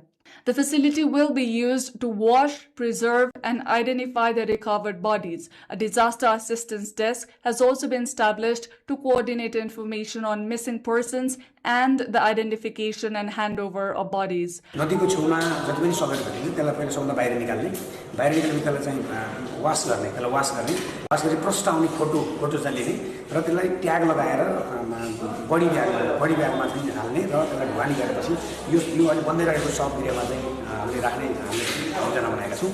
Meanwhile, Nawalpur is facing a similar challenge. 4 hospitals in the district can accommodate only 27 bodies, while more than 80 bodies have reportedly been recovered so far. Due to the shortage of space, authorities are preparing to send 41 bodies to Pokhara and 8 to Palpa. भेटिएका सबहरुमध्ये हाम्रो जिल्लामा त्यस्तो एकदम त्यो जुन temperature maintain गरेर राख्नुपर्ने सबहरु राख्नुपर्ने बेडहरु असाध्यै कमी भए हुनाले अन्य जिल्लासँग पनि समन्वय गरेर जस्तो हामीले पोखरामा 27 वटा सब पठाउने व्यवस्थापन गरिरहेका छौं. त्यसैगरी रूपन्देहीसँग पनि हामीले सहजीकरण गरिरहेका छौं. त्यहाँ पनि सरकारी प्लस प्राइभेट हस्पिटलहरुमा के कस्तो सकिन्छ जिल्ला प्रशासन कार्यालय रूपन्देहीसँग पनि हामीले As the possibility of recovering more bodies remain high, security agencies and rescue teams have continued their search along the Narayani River. Authorities are also coordinating with families arriving in Chitwan and Nawalpur to identify their missing relatives to facilitate the handover of identified bodies. What began as a pilgrimage to the sacred Gosai Kunda Lake in neighbouring Raswa district has turned into a nightmare for families in Gorkha district in central Nepal. 35 residents of Palungtar municipality in Gorkha had travelled towards the Gosai Kunda Lake. However, devastating floods on Wednesday along the Botekoshi River have left 29 of them missing. Vijeta Bandari along with Parameshwar Adhikari brings a report. 35 residents from Ward number 5 of Palungtar, which included 22 women and 13 men, had left their homes in Palungtar Municipality 5 in central Nepal, hoping to reach Gosai Kunda, a sacred high-altitude lake in the Langtang region of Raswa. But their journey took a tragic turn when devastating floods struck the Botekoshi River in Raswa district on August 26. 6 pilgrims, 5 men and 1 woman, managed to survive the disaster. But the remaining 29 have not been accounted for, leaving their families desperate for information. The scale of the tragedy has shocked Palungtar, where many of those missing are relatives, friends, and neighbors from the same community. For some families, the grief has been made even more painful by the fact that they could have been a part of the same journey in the same bus. अनि त्यहाँबाट चाहिँ पछि ल त ल जानी अनि बिचार म घरमा कसैसँग सल्लाह नि गरेँ त्यो सबै चानु मानु भयो सुतिसकेको थिएँ 8 बजेतिर जाने है भन्ने कुरो भएको थियो उनीहरू गाडी लिएर आइहाले म त भइगयो नजाम अब भन्ने विचारले चाहिँ म त्यतिकै थचमरी बसेर Since the incident, some relatives have traveled to Raswa district to search for their loved ones or assist authorities with identification. Others remain at home, waiting for updates from rescue teams and local authorities. The uncertainty has made the situation particularly difficult, as many families still do not know whether their relatives are safe, injured, or among those affected by the floods. For the Khatri family, the situation has been especially distressing. Both the father and mother had joined the Gosai Kunda pilgrimage and are now missing. Their 2 daughters are living abroad and are waiting from overseas for news about their parents, but have received no confirmation about their whereabouts so far. हाम्रो आफ्नो गाउँका छरछिमेकीहरू ओल्लो पल्लो छिमेकीहरू अहिले छिमेकी अहिले अब एउटा तीर्थस्थलमा जाँदैखेरिमा यत्रो दुर्घटना भयो गाउँ अहिले हाम्रो सुनसान छ सब सोकुलुमा छौं हामी भोलिको चाड छ अहिले अब बाबा आमाहरू कोही कता भन्दाखेरि हामीहरु धेरै दुःख पीडामा छौं नि हामी गाउँलेहरु त 4 teachers from Palungtar are among those reported missing in the Raswa floods, along with a social mobilizer working at Ward number 3 of Palungtar municipality. In several homes, there have been immediate consequences, as only young children remain, as their parents or guardians are among those who have gone missing. समस्या छ भने कतिपयको चाहिँ 4 वर्षदेखि 10-11 वर्षका बच्चाहरू भएका बाबुआमा गए अब त्यो बच्चाहरूलाई संरक्षण गर्ने को पनि समस्या चाहिँ देखिया छ 30 घरमा चाहिँ नि अहिले त एकदमै शोक हामीहरुलाई चाहिँ यहाँ बोल्न पनि अलिकति कठिन भइरहेको अवस्था छ. The municipality has launched emergency efforts to coordinate search and rescue operations, identify those missing, and provide relief to the affected families. सकिन्छ भनेर हामी लागिराखेका छौं नगरपालिका तर्फबाट हामी तत्कालै उहाँहरुलाई अब हामी आकस्मिक कार्यपालिकाको बैठक बसिसकेपछि उहाँहरुलाई का परिवारलाई राहत पुनर्स्थापना के गर्न सकिन्छ त्यो योजनाहरुमा पनि हामी जुटिराखेका छौं. 35 जना सवार गाडीबाट 6 जना सम्पर्कमा आएको र बाँकी 29 जना अहिले पनि सम्पर्कविहीन भएको अवस्था छ. छिटो भन्दा छिटो उहाँहरुको उद्धारका लागि र उहाँहरुलाई राहतका लागि र उहाँहरुको खोजीका लागि राज्यबाट पालुङटार नगरपालिकाबाट हामीले पहल गरिरहेका छौं. भोलि बिहान 11 बजे आकस्मिक रूपमा कार्यपालिकाको बैठक पनि आह्वान गरेका छौं. For families in Ward number 5, however, official efforts cannot ease the uncertainty until their loved ones are found. यहाँ गाउँमा अहिले पनि परिवारहरु उहाँहरु आउने बाटो कुरेर बसिरहनु भएको छ. राज्यले आफ्नो सबै संयन्त्रहरु चुस्त प्रयोग गरेर उहाँहरुको अवस्था सार्वजनिक गरोस् भन्ने सबैको चाहना छ. For now, the search and rescue teams are continuing efforts to locate those missing, while local authorities are coordinating with families on identification and relief, as Palungtar continues to keep the hope of avoiding any negative news in their prayers. The flood in the Botekoshi River has disrupted essential services including electricity, telephone and internet across parts of Nuwakot, Raswa, Dading and Chitwan. The flooding damaged hydropower projects and transmission lines, affecting power supply in the region. Authorities are working at war footing to repair and restore the services, which are gradually resuming.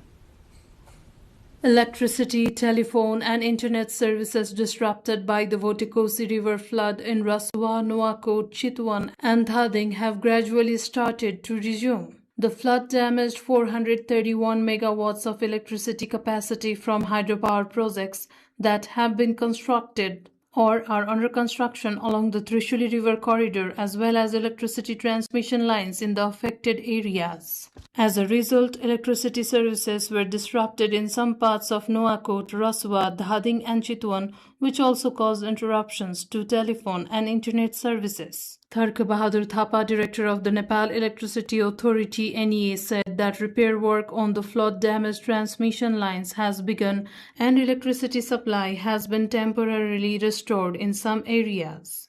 उद्धार कार्यमा समेत सहज हुने हुँदा नेपाल विद्युत प्राधिकरणले भरपूर प्रयास गरे 66 केबी प्रसारण लाइनलाई 11 केबीमै चार्ज गरेर भए पनि नुवाकोटमा अस्थायी सप्लाईको व्यवस्था मिलाएको छ.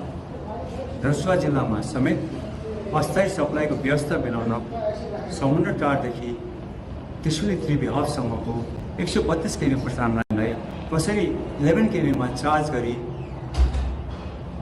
सुचारू गर्न सकिन्छ रसुवाभरि भनेर प्रयासरत छन् साथीहरू।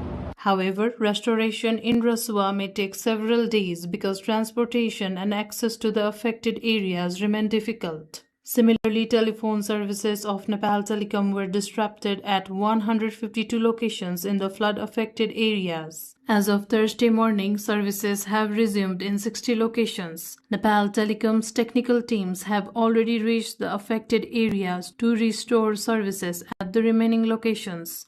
The company said it is installing generators at locations where electricity has been cut off to restore telephone services. Nepal Telecom expects services at the remaining locations to resume within 2 days. Generator र ब्याट्रीहरू आवश्यक ब्याट्रीहरू लिएर हाम्रो प्राविधिक टोलीहरू फिल्डमा पुगिसक्नु भएको छ। यस्तै गरी धुन्चेमा सेवा सञ्चालनको लागि जेनेरेटर फ्युल सहित हाम्रो प्राविधिकहरू खटाइसकेको अवस्था छ। यस्तै गरी नुवाकोट जिल्ला अन्तर्गत मदनपुर, बट्टार, विदुर बस पार्क, धादिङ जिल्ला अन्तर्गत बैरेनी, ठमेल लगायतका स्थानहरूको पनि सेवा सुचारू गर्न जेनेरेटर फ्युल सहित कर्मचारीहरू परिचालित भइसक्नु भएको छ र अरू थप साइटहरूमा पनि कर्मैसँग जेनेरेटर फ्युलहरू र कर्मचारीहरू परिचालन गरी सेवा सुचारू गर्ने गरी तयारी भइरहेको छ। Hydropower projects damaged. The flood also caused damage to several hydropower projects. In Rasua, the affected projects include Rashwagari Hydropower Project 111 megawatt, Langtang Khola Hydropower Project 20 megawatt, Langtang Bhutekosi Hydropower Project 120 megawatt, Chilime Hydropower Project 22 megawatt, Upper Trisuli 1 Hydropower Project 216 megawatt, which was under construction. Similarly, in Nuwakot, the affected projects include Upper Trishuli 3A 60 megawatt, Upper Trishuli 3B, which was under construction, of 37 megawatt, Trishuli Hydropower Station 21 megawatt, Devighat Hydropower Station 14 megawatt, and 25 megawatt solar power plant constructed by the Nepal Electricity Authority.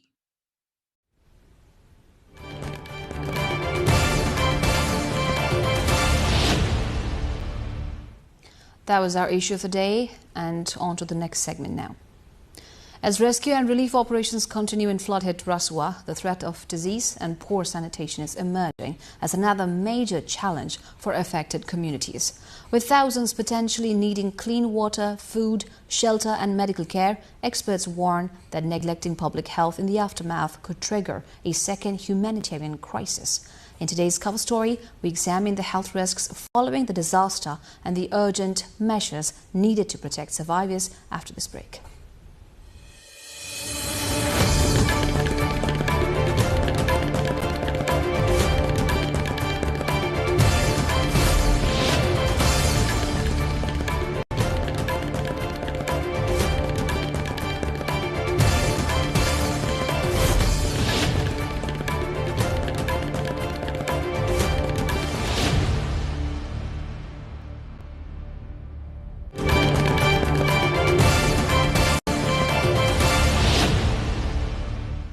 You're tuned into NTV World, and it's now time for Cover Story of the Day. In the aftermath of the devastating floods in Rasua, along with rescue and relief operations, health and hygiene are the other major concerns. Amid calls to expedite a rescue, access to food, clean drinking water, healthcare and temporary shelter for those affected is critical. Amid risk of infectious diseases after disasters, negligence could lead to another humanitarian crisis, according to experts.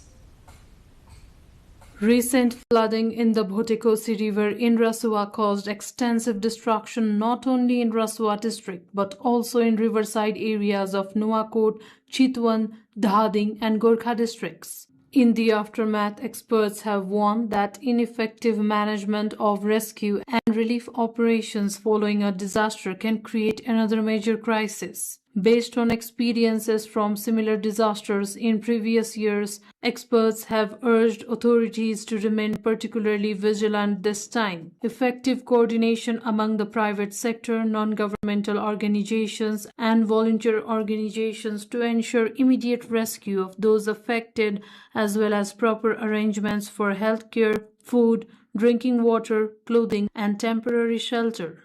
Experts have also advised the government to establish mechanisms to prevent duplication in relief distribution and discrimination based on access or influence, ensuring that assistance reaches the people who are genuinely affected. यसपालि चाहिँ नि हामीले यस्तो खोजिराखेका छौं कि यस्तो बेलामा कि एकदमै यसपालि चाहिँ कसैले पनि यो जने यस्तो भयो उस्तो भयो भनेर कम्प्लेन गर्न नपरोस् भन्ने चाहिँ हामीलाई लागेको छ। त्यसमा अब सबैभन्दा कुरो चाहिँ यो फुड र सेल्टर हाम्रो चाहिँ खानेकुरा र तपाईको यो चाहिँ के रे खानेकुरा र यो बस्ने बास त्यो चाहिँ हाम्रो नगरी हुँदैन र सकेसम्म चाँडो यसपालि चाहिँ अब हामी 5 वर्ष कुर्न भएन त्यो चाहिँ यो घर बनाउनको लागि चाहिँ नि हामी जुन दिन्छौं नि सहयोग अब त्यो चाहिँ नि भनिहाले नि मैले अब उसमा बल्ल बल्ल बल्ल अब पुग्ने भयो रे भनेर सुनेका छौं हामीले जाजरकोटमा 3 वर्षपछि त्यस्तो नहोस् यहाँ चाहिँ नि इमिडिएटली सबै कामहरु होस् भन्ने हामी चाहन्छौं। During natural disasters such as floods, landslides and earthquakes, there is a high possibility of outbreaks of various infectious diseases.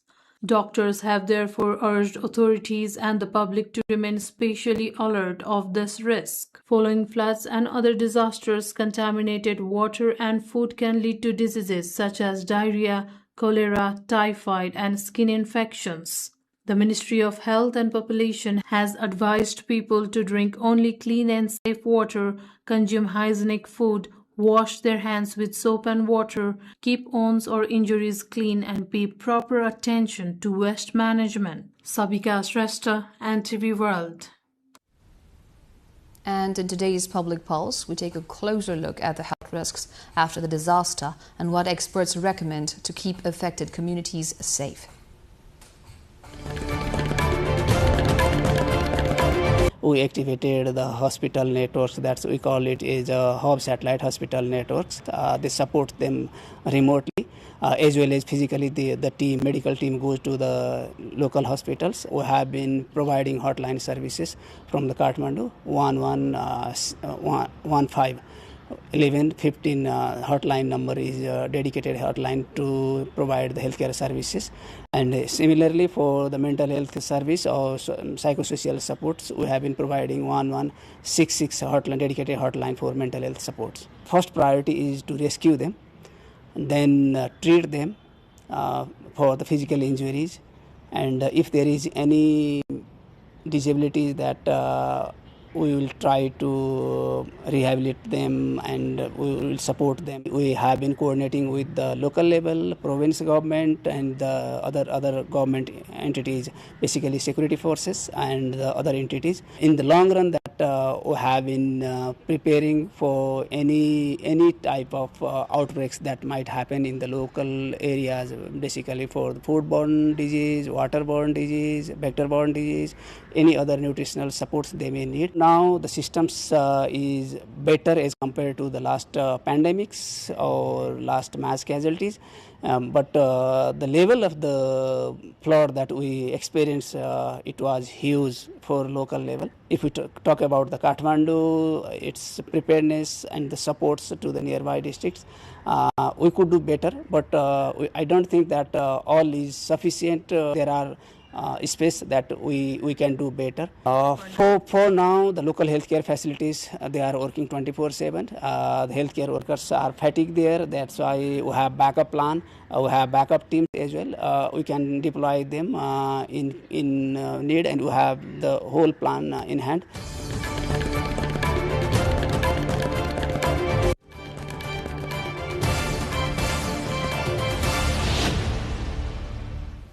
That concludes our cover story of the day. Now more updates from the National Front. Flooding in the Botikoshi River has severely damaged road infrastructure in Nepal's Raswa district, with around 40 kilometers of roads reported completely destroyed.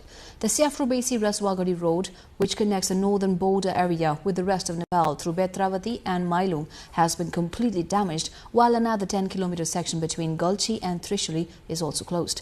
Around 13 kilometers of the Prithvi Highway, a major route linking Kathmandu with western Nepal, has been covered with silt, and authorities are prioritizing its clearance. The floods have also completely damaged 41 bridges prompting preparations to install Bailey bridges, with India and China committing to provide additional temporary bridges. Nepal has mobilized 20 pieces of equipment to speed up reconstruction, while preparations are underway to install a Bailey bridge at Betravati and restore key transport links as quickly as possible. Nepal's Ministry of Foreign Affairs has formed an emergency response team to coordinate search, rescue, information verification and consular assistance for foreign nationals affected or missing in the Raswa flash floods. The ministry said the team will coordinate with relevant agencies and provide information to families and diplomatic missions.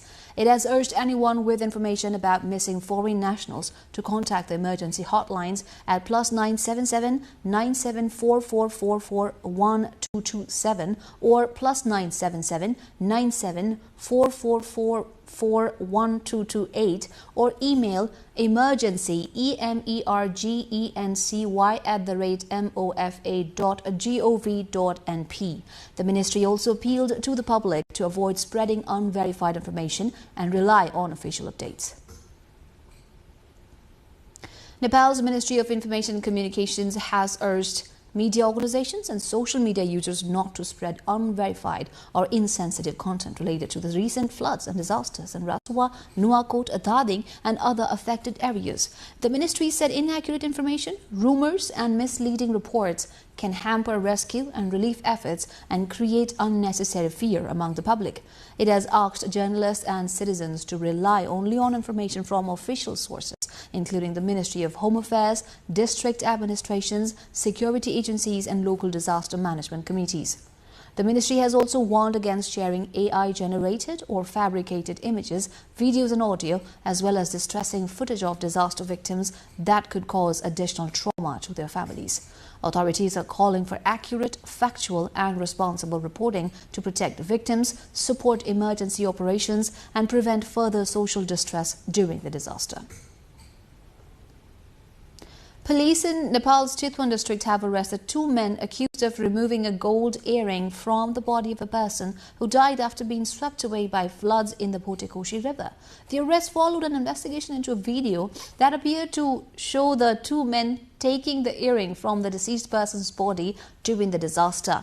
Police identified the suspects as 25-year-old Madan Gurung of Nawalparasi and 38-year-old Umesh Chaudhary of Sunsari, both of whom were living in Bharatpur at the time. They were arrested near Pokhara Bus Park in Bharatpur Metropolitan City and handed over to the district police office for further investigation. Chitwan police said it is closely monitoring and taking action against robbery and other inhumane acts committed during disaster situations. Time now for international updates, but let's take a break and go for headlines one more time.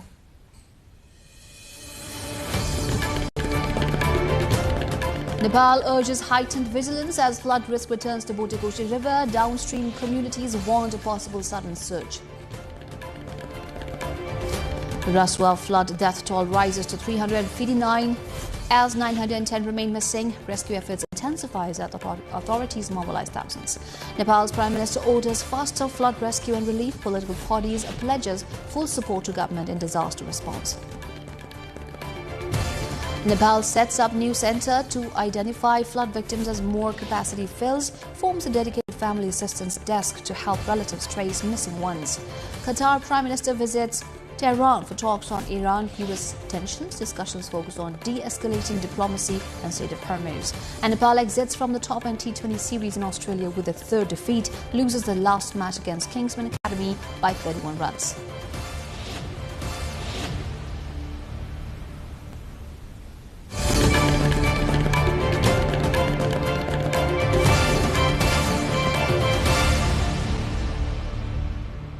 And now the updates from Global Arena. A government investigation team visited the Pakistan Institute of Medical Sciences on Thursday after a fire in the hospital's neonatal unit killed newborn babies. The fire broke out early Wednesday and spread rapidly through the nursery. Prime Minister Shehbaz Sharif has ordered an investigation into the cause of the fire and the hospital's 5 safety measures. Initial reports pointed to an air conditioning unit, while a preliminary hospital report suggested a possible nebulizer blast. Officials said the high concentration of oxygen in the nursery contributed to the rapid spread of the fire. The incident has prompted renewed scrutiny of fire safety arrangements in hospitals across Pakistan, while affected families are seeking answers. China has rejected U.S. allegations that Chinese state-sponsored hackers targeted American government agencies and critical infrastructure. The U.S. Justice Department and FBI said they had seized internet domains allegedly linked to a Chinese hacking group and accused it of targeting several U.S. government agencies and other institutions. U.S. officials also alleged attacks involving hospitals, universities, telecommunication providers, energy companies and financial institutions. China has repeatedly denied accusations of state-backed cyber attacks, describing such claims as unsubstantiated. The latest dispute comes amid continuing tensions between Washington and Beijing over cybersecurity.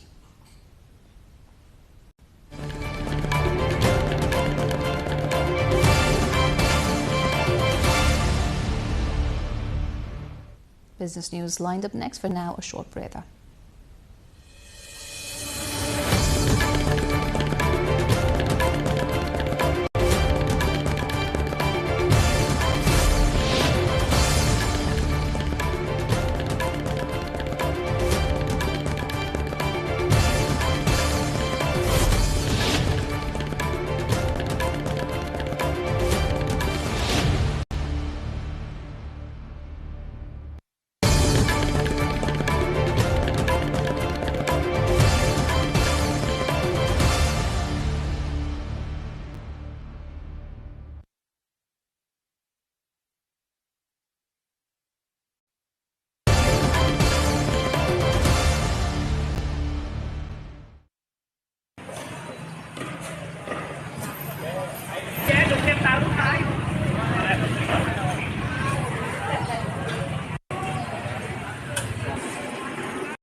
Time now for the sports update.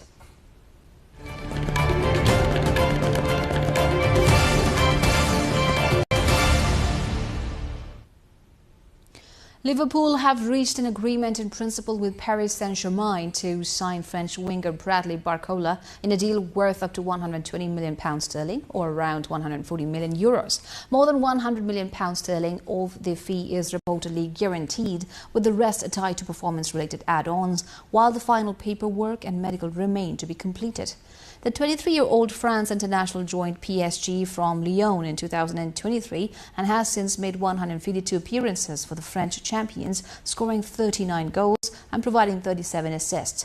Barcola is expected to strengthen Liverpool's attack following the departure of club great Mohamed Salah, with the transfer potentially making him the second most expensive signing in Liverpool's history.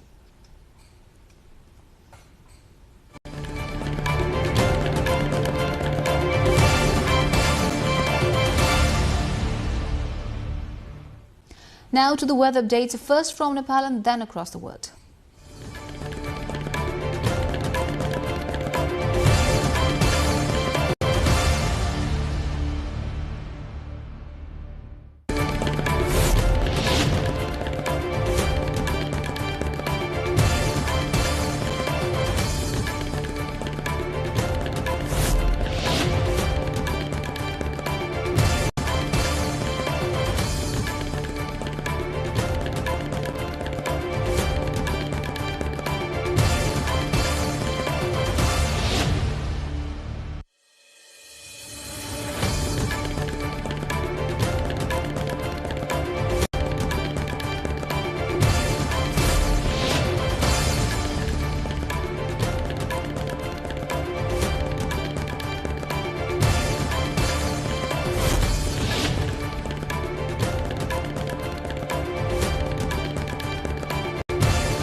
We're almost at the end of our news bulletin, but before we wrap up, here's a final look at the reminder of our top stories.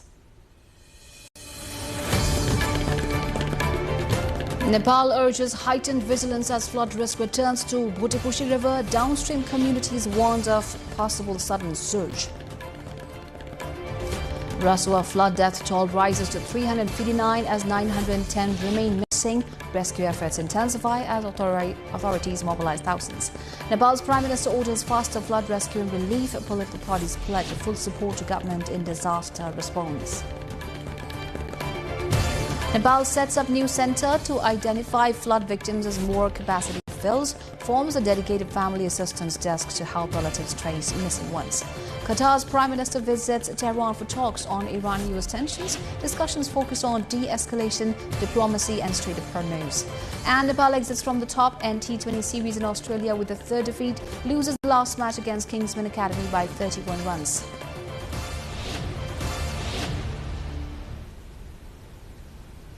That's it for this edition of NTV World News Hour. Do join us through our social media and get the latest updates from our official website, nepaltelevision.com. Thank you for staying with us. Good night.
पानी आइसकेको छ अब पुल बन्द हुन्छ अब हामीले पुल रोक्नुपर्ने हुन्छ। त्यसकारणले